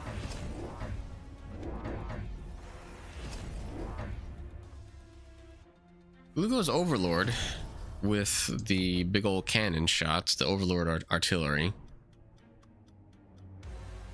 Red's gonna drop some fire to clear out a bunch of this chaff. That's gonna help quite a bit.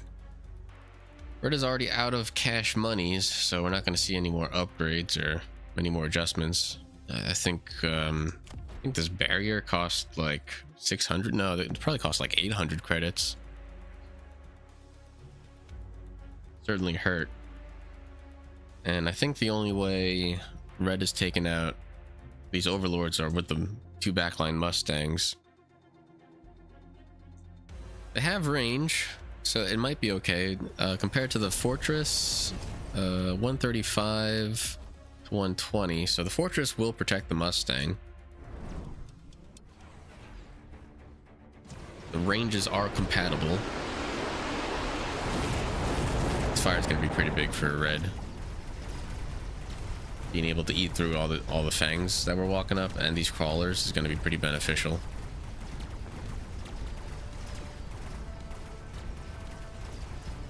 Keep an eye on these Mustangs, and we'll see if they can take out the overlords.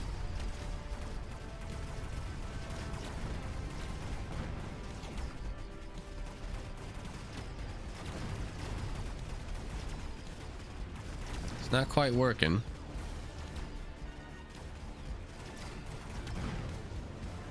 The tower trade. Is there a PvE mode? There is. There is a survival mode against the computer. It is quite a different experience because sometimes I don't know if it happens in the single player survival mode, but in the free-for-all battle it's kind of like PvEVP where like in free-for-all you go up against a centralized computer, and then there are 4 players that kind of attack from north, south, east, and west. And in that mode, the computer has like specialized units that players can't get. In the solo survival mode, there are a couple of mechanics that are a little different, but there isn't like a big campaign. I would say the main draw of this game is the PvP. Personally, anyway.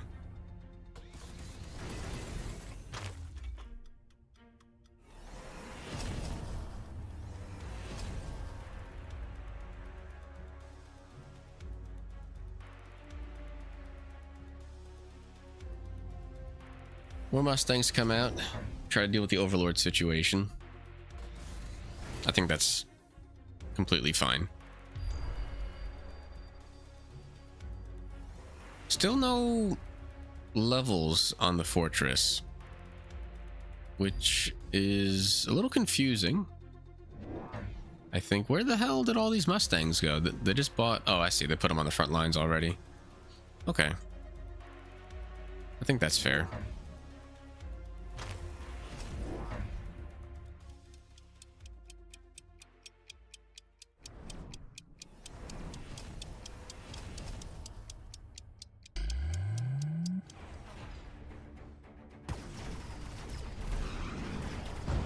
Yeah, it's all going to come down to the left side here. We've got 2 level 2 overlords. There are wraiths now. There was a commitment to the Mustang, which will help take out their units. I just don't know if it's going to be enough.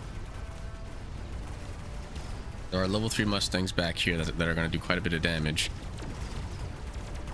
There's a pretty big concern, I think, about losing this tower, though. Yeah, the tower goes down.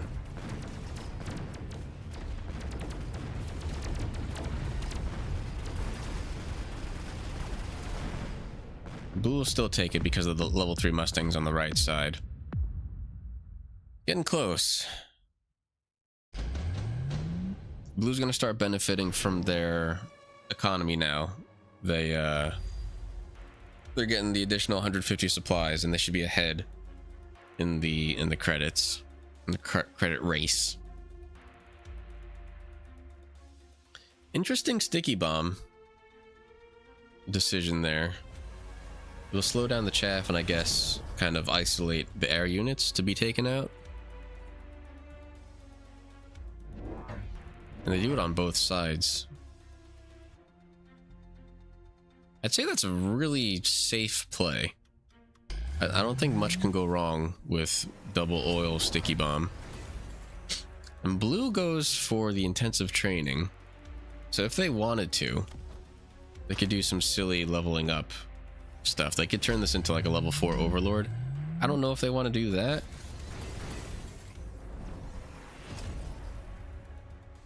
They do increase the fire rate of the overlord. Additional one comes out. Intensive training is going to have to be added to something. Is there armor? If there was armor on the Wraith, that wouldn't be bad because the armor would protect against the Mustangs. Yeah, this is the unit I was looking at, but without armor, I'm not sure how beneficial that will be. It is a lot of health on the Wraith. Running out of time, got 300 supplies to spend. Oh no. That's a waste. Maybe it'll work out. Their composition did get significantly stronger on the left side. The fact that this oil is here slowing down the chaff will probably hurt a bit.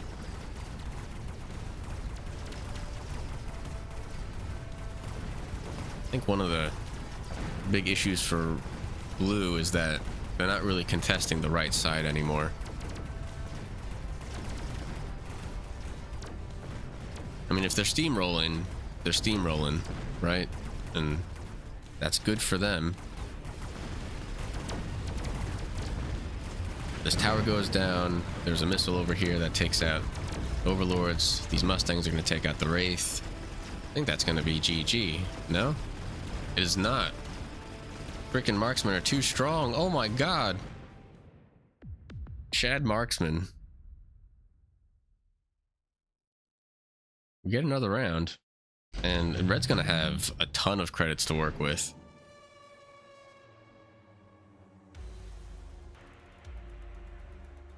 And the Zem's just going to drop a big old Vulcan.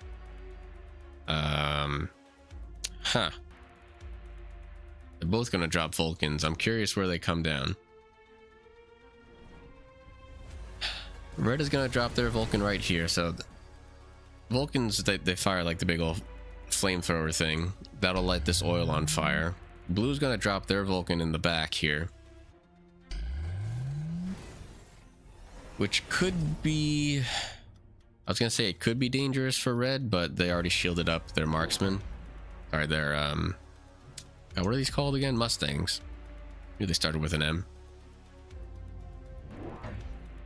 We see a GG. So this is the last round. Blue still with 1,000 supplies to work with. Plenty of time to decide on what to do.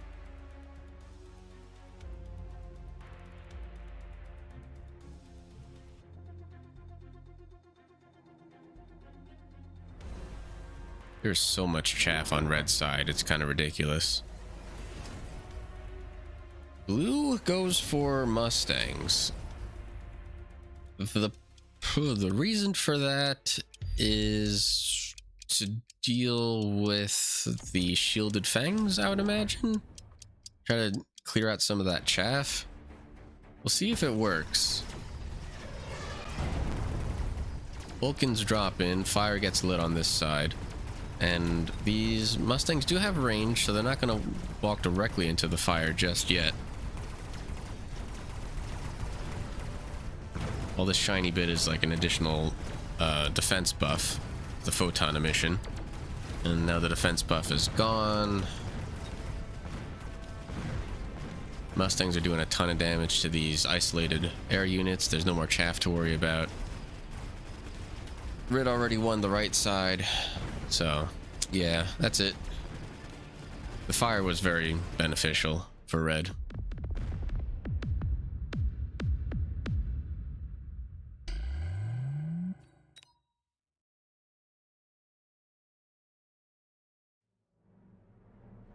I was correct. Who else is playing? Yeah, we could watch this.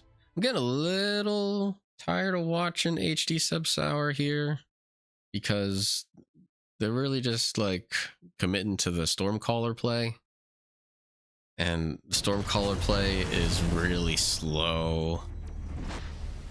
Oh, not this time though. This time it's this player. We've got four units of Stormcaller. And this isn't something you see very often. More than 2 Vulcans. Vulcans have been getting debuffed for like the past 3 or 4 patches because their AoE and rate of fire is like really high. So for a while they were just kind of melting all of like the medium health units if you buff them good enough. So you don't really see this particular composition much anymore. And I think you'll see why. Because they're just kind of eating these Stormcallers. Is this a level 2 or level 1? Still level 1.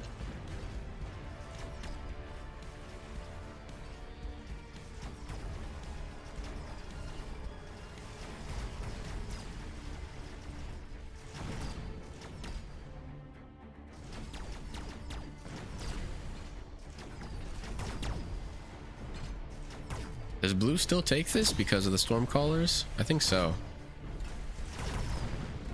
Yeah. There's just too much long-range damage for Red's Vulcans to deal with.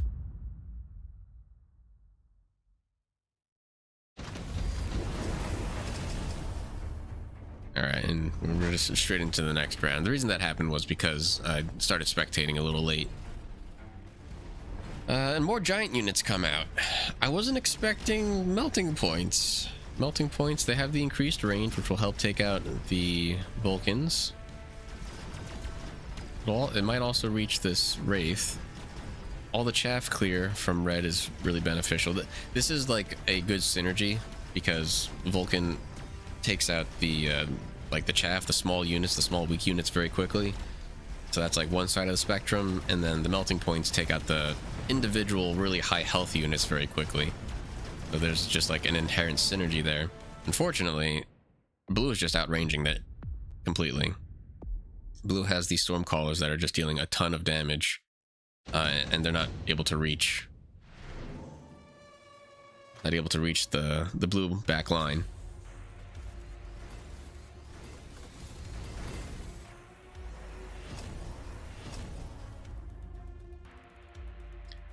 There's so many units unlocked on red side, but there's like no variety over here.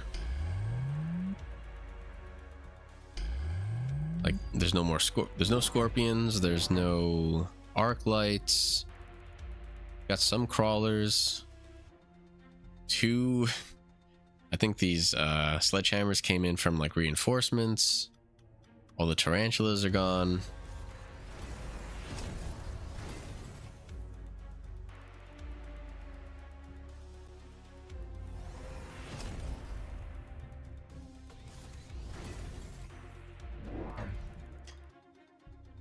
You don't see this very often either. The Stormcallers are getting levels. Now, the reason you don't see that usually is because Stormcallers have an ammo type, the missiles, that can basically just be negated on the battlefield by shooting them out of the air. So if you invest into Stormcallers, there's a high chance that your opponent is just gonna go for like missile interception and negate all those upgrades and all that unit damage anyway. But the play for blue is to upgrade the Stormcallers, which I think will be a nice surprise for red because not a lot of people do it, so why would you expect the upgrade to come in? They do have some missile interception. They've added it to the middle of the field. It's a little far back, so I don't know how beneficial it's going to be. I would have placed them a little bit further, a little closer to the Stormcallers to give them time to shoot down the missiles. The shields were still a good play, regardless.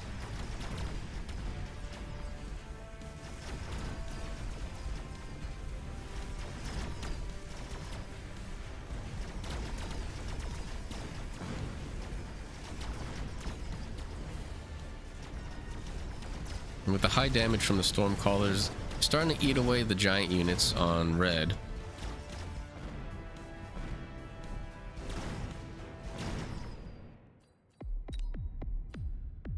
You know what? I'm gonna go ahead and throw a vote in for red.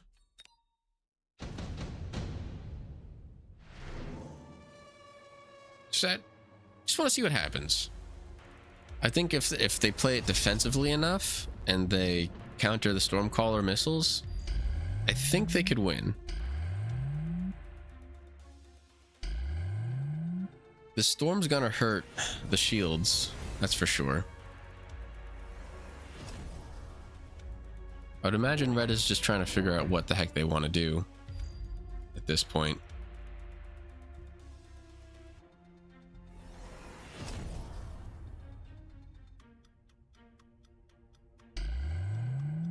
There's a GG. All right, blue took it. unless by some miracle red just keeps all of their giant units alive and they do 3,722 damage. But I don't think that's gonna happen. That is a very weird place for the storm from red. They're trying to take out, I guess they're just trying to weaken the middle instead of one side or the other, which I really don't think benefits their composition.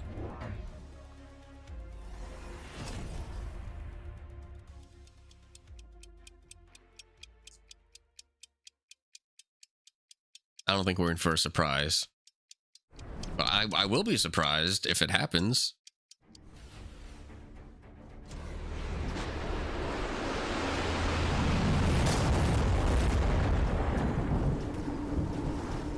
All right, so we get storms coming in. There's fire here that's going to deal with all the chaff on red side.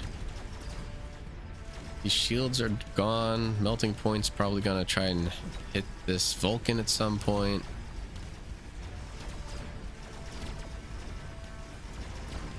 And red just can't reach the Stormcallers.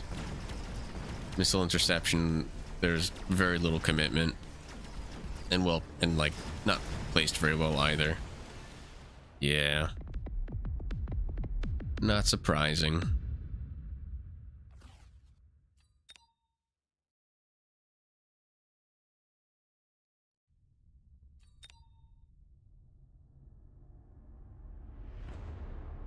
Go ahead and watch this match.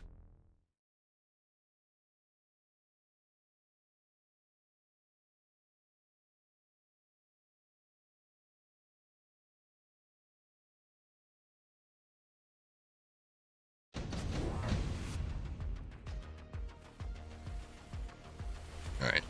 Spectating on round 2. Yay, Stormcallers. Very right side. Stacked right side for red. No contesting on the left side. In fact, that's how it is for both players. They're just kind of going to do this rotation. Red's going to take the tower first. That will give them a bit of an advantage. Both towers are going to be taken out on red's side, though. And now the advantage is for blue.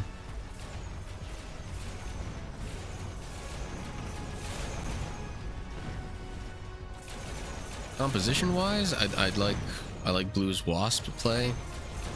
Most of the units on red can't deal with the wasps.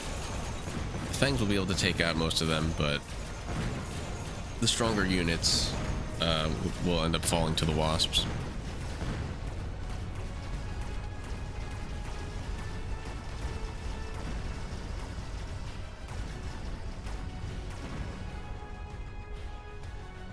And red's gonna take the second round. That was a very interesting second round. I'd imagine there's like some weak units placed to try and contest each weak side. Oh damn, those reinforcements are crazy. I think blue just went ahead and took what, 3 rhinos, and are like, all right, I see you. Honestly, that's not a bad play. Rhinos are going to walk up and block most of the damage that's incoming. That'll allow the left side of blue to just walk up and take out the tower. The tower is leveled up, so it's not going to go down immediately. What level are these Mustangs? Level 3 Mustangs, huh?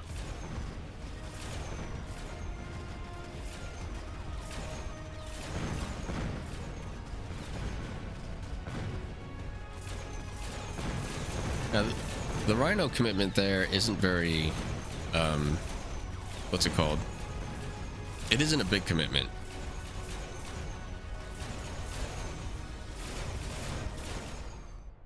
If they want, blue can still sell those rhinos.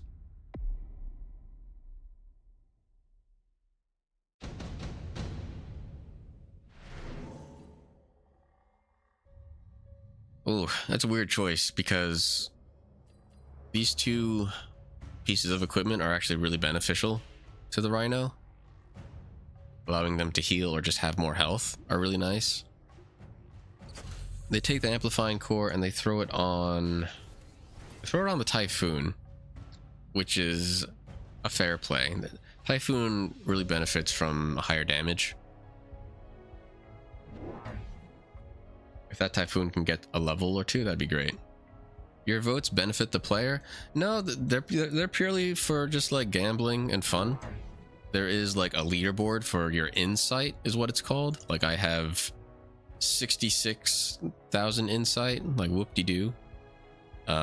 It's really just like bragging rights for like being like, oh, I like to gamble.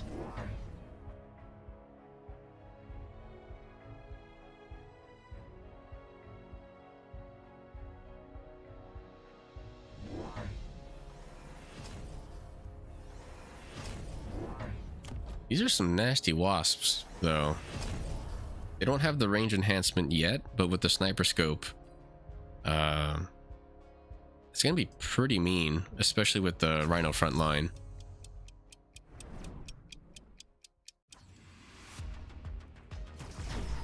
That's no fun.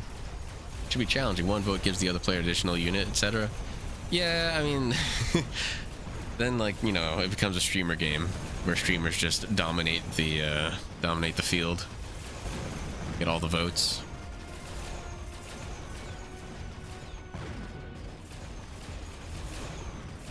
I mean, I wouldn't mind some sort of like streamer enhanced modules type of thing.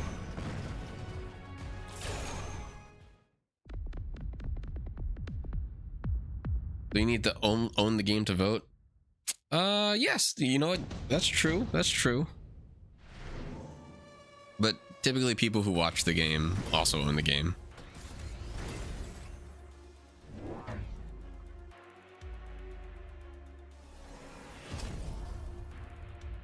At least that's the case with this game, it seems.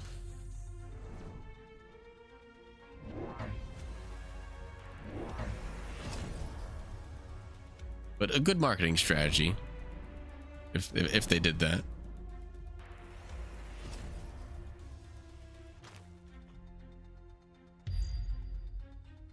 Level 2 Typhoons with amplifying core is going to do a lot of damage. A lot of equipment on the right side.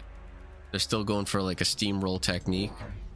The oil here is going to slow down the rhinos. That doesn't change how much health they have. It doesn't change how much range these Typhoons have. And the oil isn't going to last because it's just going to be lit on fire.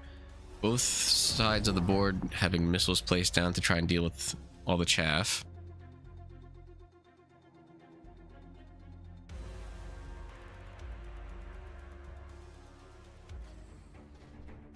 I still think blue takes this.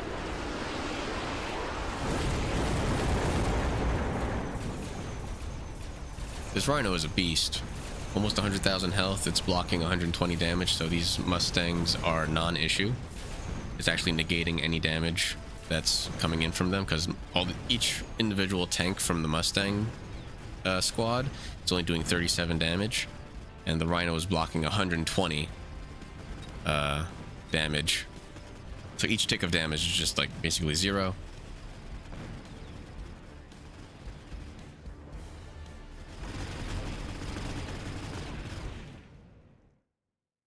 Blue still has it in general.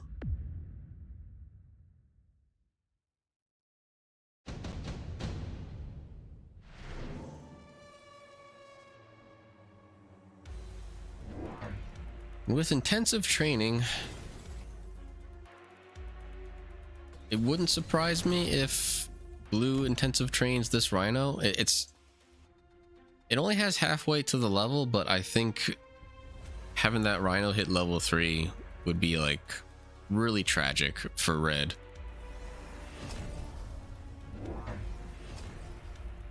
Red's starting to commit to a lot of Phoenix units so that they can try to take out this rhino.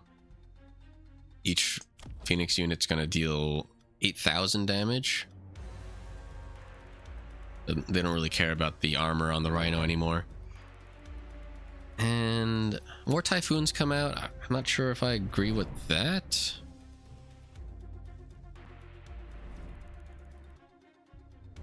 Red's gonna have to start worrying about this left side at some point. Interesting. They blue decides to intensive train this Typhoon unit. And you know what? I think I agree, because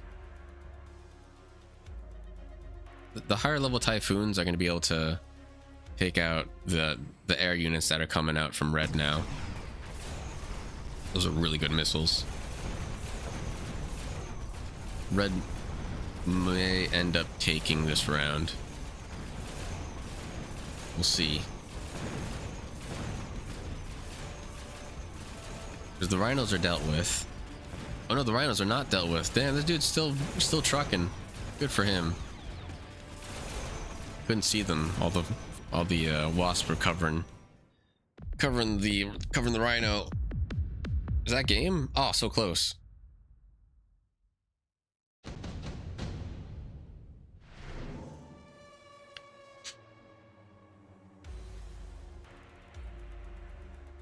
At this point, Red's gonna have to do something drastic. They'll probably buy the Sabertooth, and what do? They use them. They use the Sabertooth. Why?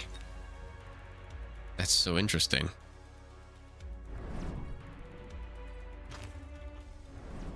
So it's a level 6 Sabertooth with healing, and at 120,000 health with 4.5% healing per second.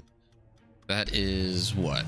That's like 4% of 100,000 is 4,000.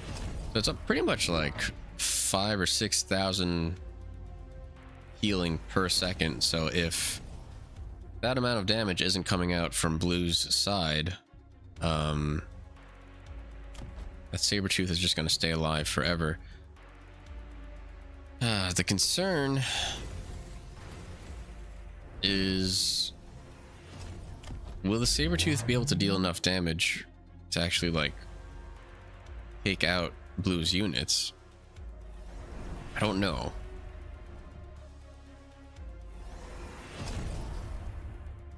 Additional health was just added, so that gave another like 10,000 health to the Sabertooth. We'll keep an eye on this. This was Red's Gambit right here. Rhino's out. Sabertooth's health slowly going down. Very slowly. Alright, it's dead.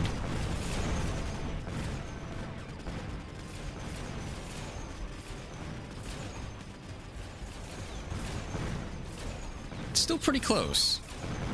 Phoenix units are going to be able to take out these Typhoons, hopefully. I don't... That tower's really going to hurt, though. I think... Oh my god, this is... Wow. This is tragic for Blue. It's one Sabertooth just stays alive. So the Sabertooths are definitely going to get a level. The most obvious play for Blue is to give all of the Typhoons the missile upgrade. Basically turns the Typhoon into a Gatling gun with like also a rocket launcher.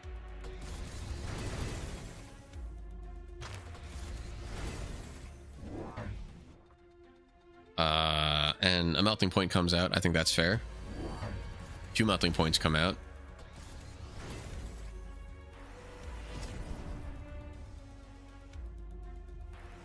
That'll probably be enough. Damn, that is a heavy commitment to melting points. They don't even bother with the extra missiles for homing missiles for the Typhoons, which is fine. Melting points are like strictly to deal with these high health Sabertooth units.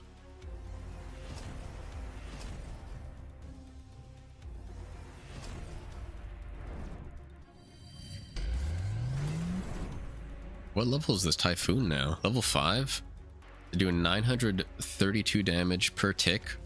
That is what? Times 5? Like 5,000 damage a second. Or DPS, as the kids say.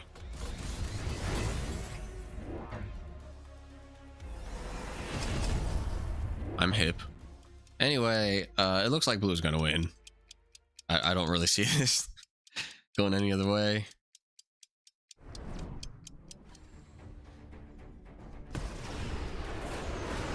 Melting points? Hello? Are you gonna target anything? Okay, there we go. Yeah, this melting point hits the Sabertooth right away, and it's gonna melt the health. That's what it does. Hence the name. Happened on the left side as well. That's a GG.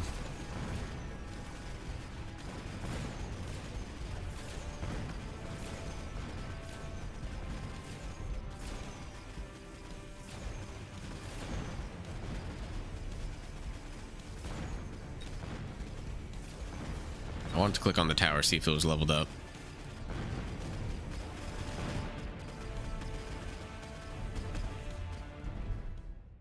You know, I would really like to see Sabertooths work a little more consistently. They're like a really high health sniper unit. but they don't usually do very well because their fire rate is so low and their range is really short. It's such a weird unit. But, like, it has a lot of high health. It's a lot like a low-level fortress.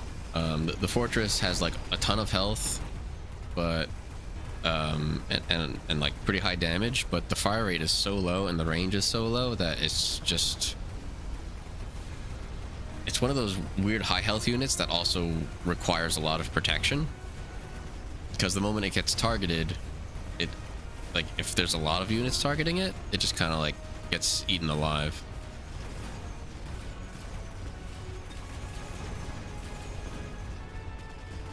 Somebody's complaining about the goddamn improved melting point. I don't know why.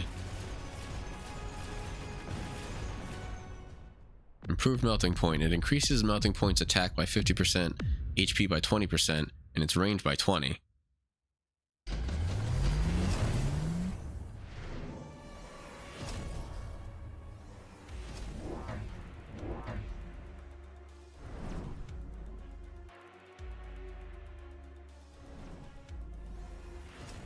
I mean, red is still winning very convincingly. I don't know why they're so upset about the melting points. I hope energy diffraction works. Typically, when I see energy diffraction, bad things happen. I mean, they have range, 160. Fire from blue is going to take out the Mustangs, which is good.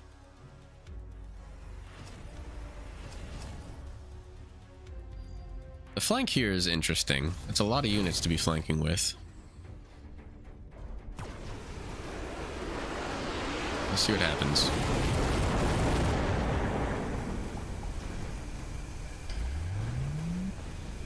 So, like, the good thing about the energy diffraction is that it takes the single target unit of the melting point, which really only ever targets one unit, and it allows it to target like 5 or 6. But the issue is that each beam does 70% of the damage it would normally do.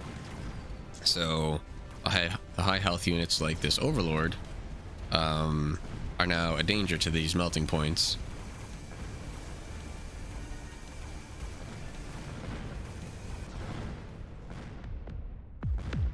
Worked out for now.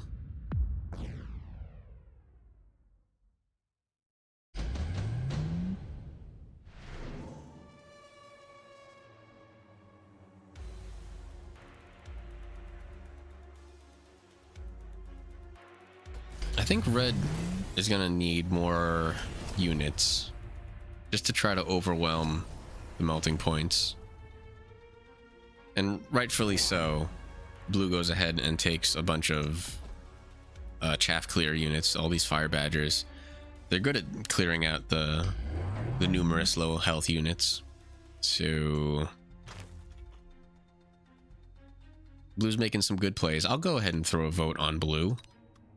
Might be a little too late for me to be voting. I feel like the game might be over soon, so might not matter.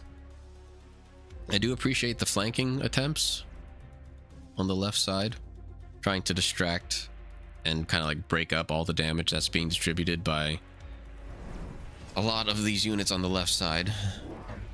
Blue's left side is definitely very strong.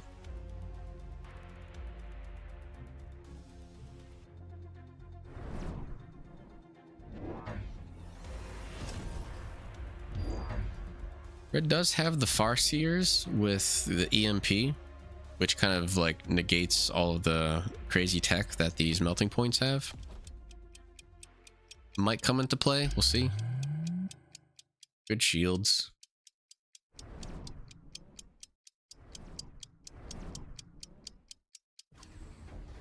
I like these missiles as well. Red's primary push is from the left side here, so if they do succeed in beating Blue's left side, these missiles will stop any advancing units coming in from the left and allow these melting points to kind of position themselves and do the damage they need to do.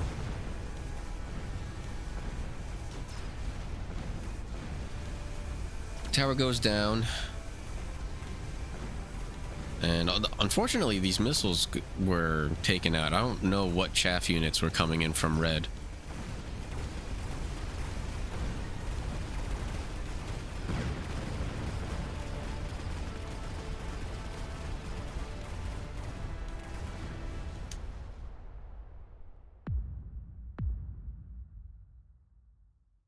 Farseers did what they needed to do.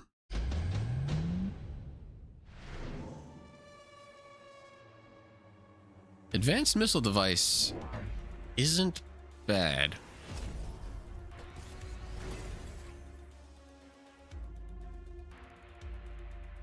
Electromagnetic impact is probably better.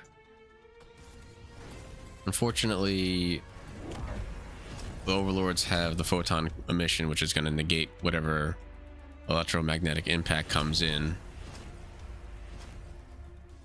Blue's going to keep shielding their melting points, rightfully so. We get a GG.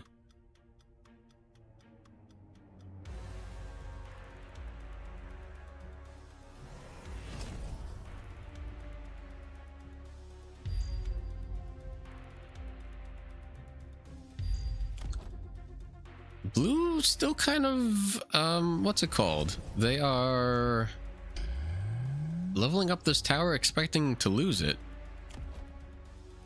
Melting points do get the electromagnetic barrage, which is gonna basically melt these typhoon shields, and that's gonna be very helpful. I don't know, this still kind of goes either way, I think.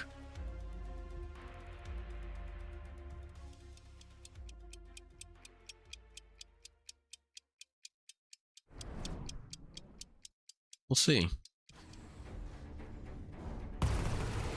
It'll be a very busy left side. Photon emission comes in. That's additional defense and defense against all the electric magnetic barrage. Melting point beams are going to still do enough damage to take out most of the units. Just don't know that they have enough health, especially with those electric shots coming in from the Farseer. Tower goes down. It's not gonna, the debuff isn't gonna last very long, but I don't think these melting points are gonna be able to survive all of these units. It's just overwhelming. Blue's gonna take it. Oh, sorry, red's gonna take it. I know my colors.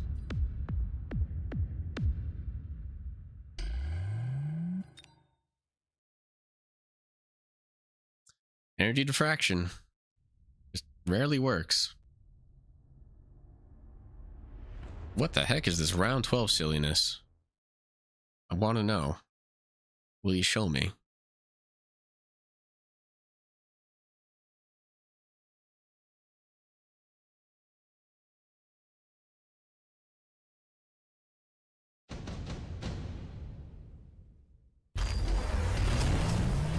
Well, we get to watch round 11 first, and it's a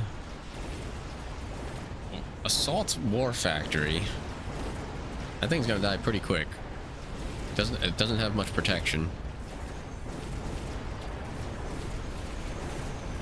That is a very busy battlefield. It does manage to take out the tower. What is going on back here? You got these air units just walking back and forth for funsies, taking a stroll.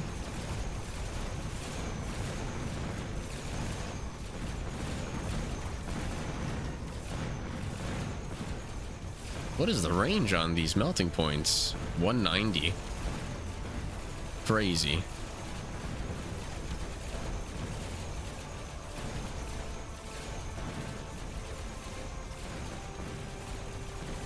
Really good tower timing. It's not something you really plan, but it's gonna work out for blue. That's for sure. This war factory has been alive all day. It'll get a level. Just kind of rough.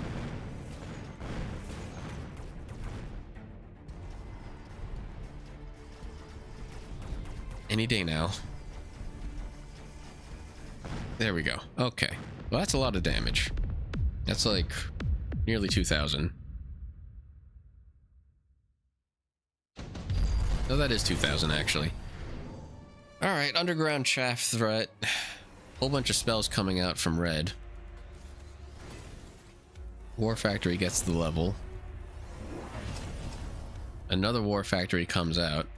Just put it right next to it. It doesn't hurt. There you go. Beautiful.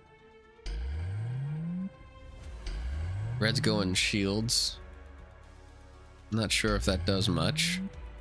I'd imagine blue is wondering if they want to spend any of their credits on another tech.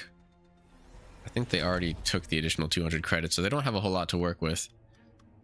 I'm not sure if leveling up the Stormcallers wouldn't be bad. I don't see any missile interception on red. I just see acid somewhere. No, I'm crazy. Alright, anyway, round 12. Big buff War Factories coming in. Red decides not to do... Yeah, there is acid. I'm not crazy. Anyway, no melting points for red. Which is kind of interesting. War Factories just leaving behind a trail of fire. That's good. Good for them.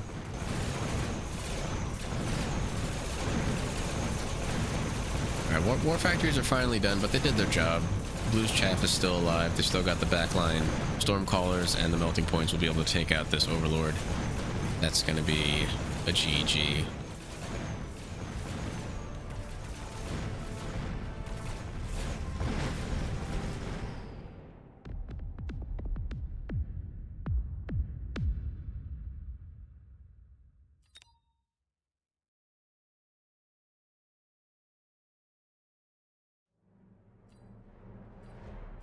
Let's take a look at Clint Leetwood.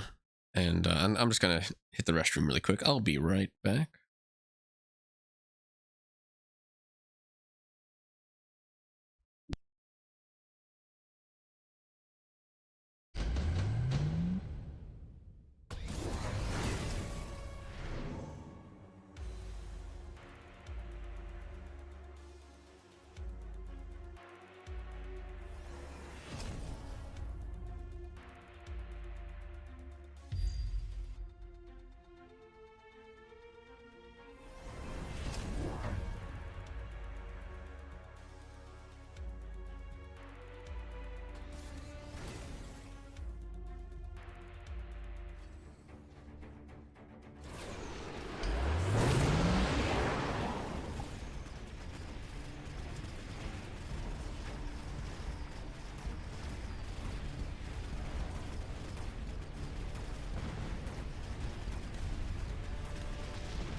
Alrighty, that's a lot of ion beams.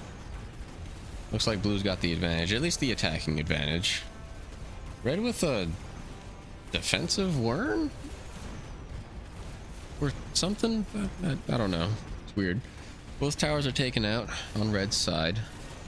It's not looking good for them. I'm curious what the placement of that worm is, that it's so far back. It is a defensive worm. Ooh.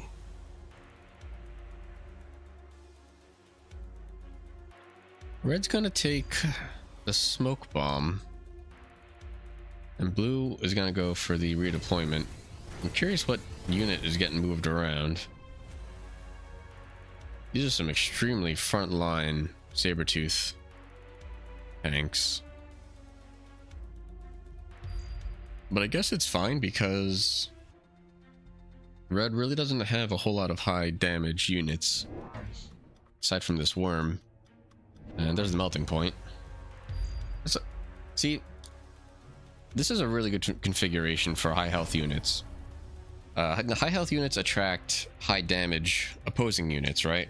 So if you can place them closely together, what that does is that basically splits all the damage that's coming in by like 50% or 30%,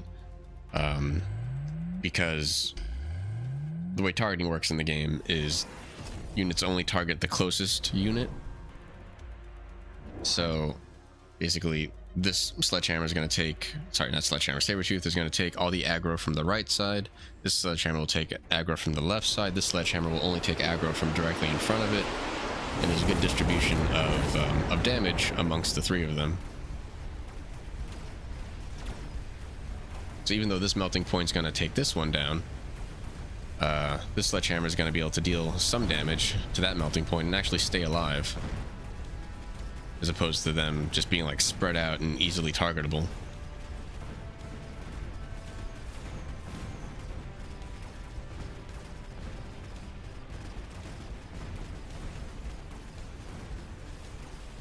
I mean, it was still well played by red. This beacon is kind of ridiculous. Like, the beacon ended all the way out here for some reason, like without really doing much. I think it's still pretty even. Now, even though blue has placed their 3 tanks in a nice comfortable formation, they're going to need some chaff. They need some weak units to also draw aggro, especially with these melting points starting to come out now. And that is a rough orbital bombardment. That's going to really jack up these Mustangs and any other chaff that would protect these sledgehammers. I hate this beacon. This is a very bad beacon.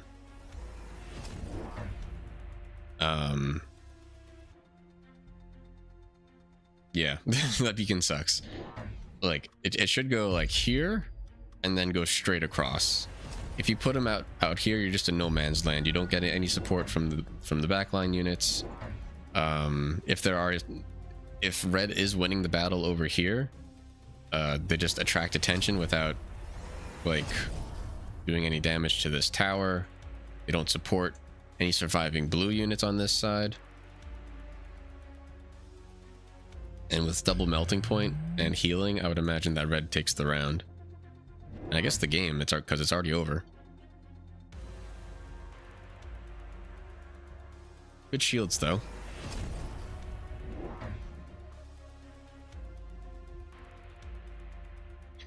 The main concern for red has to be the lack of chaff.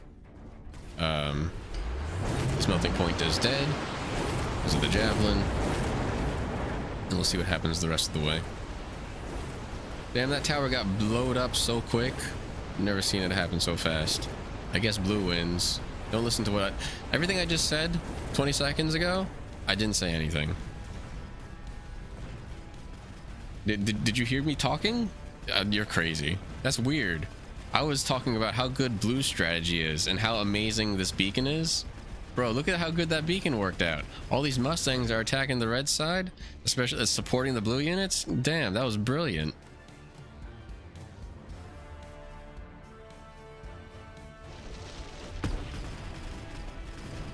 Poor wormy boy.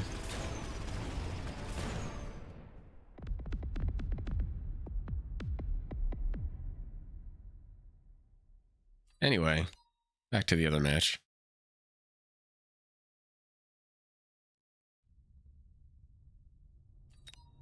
There's a newer version of what the... All right. Well, I guess that'll be it for today.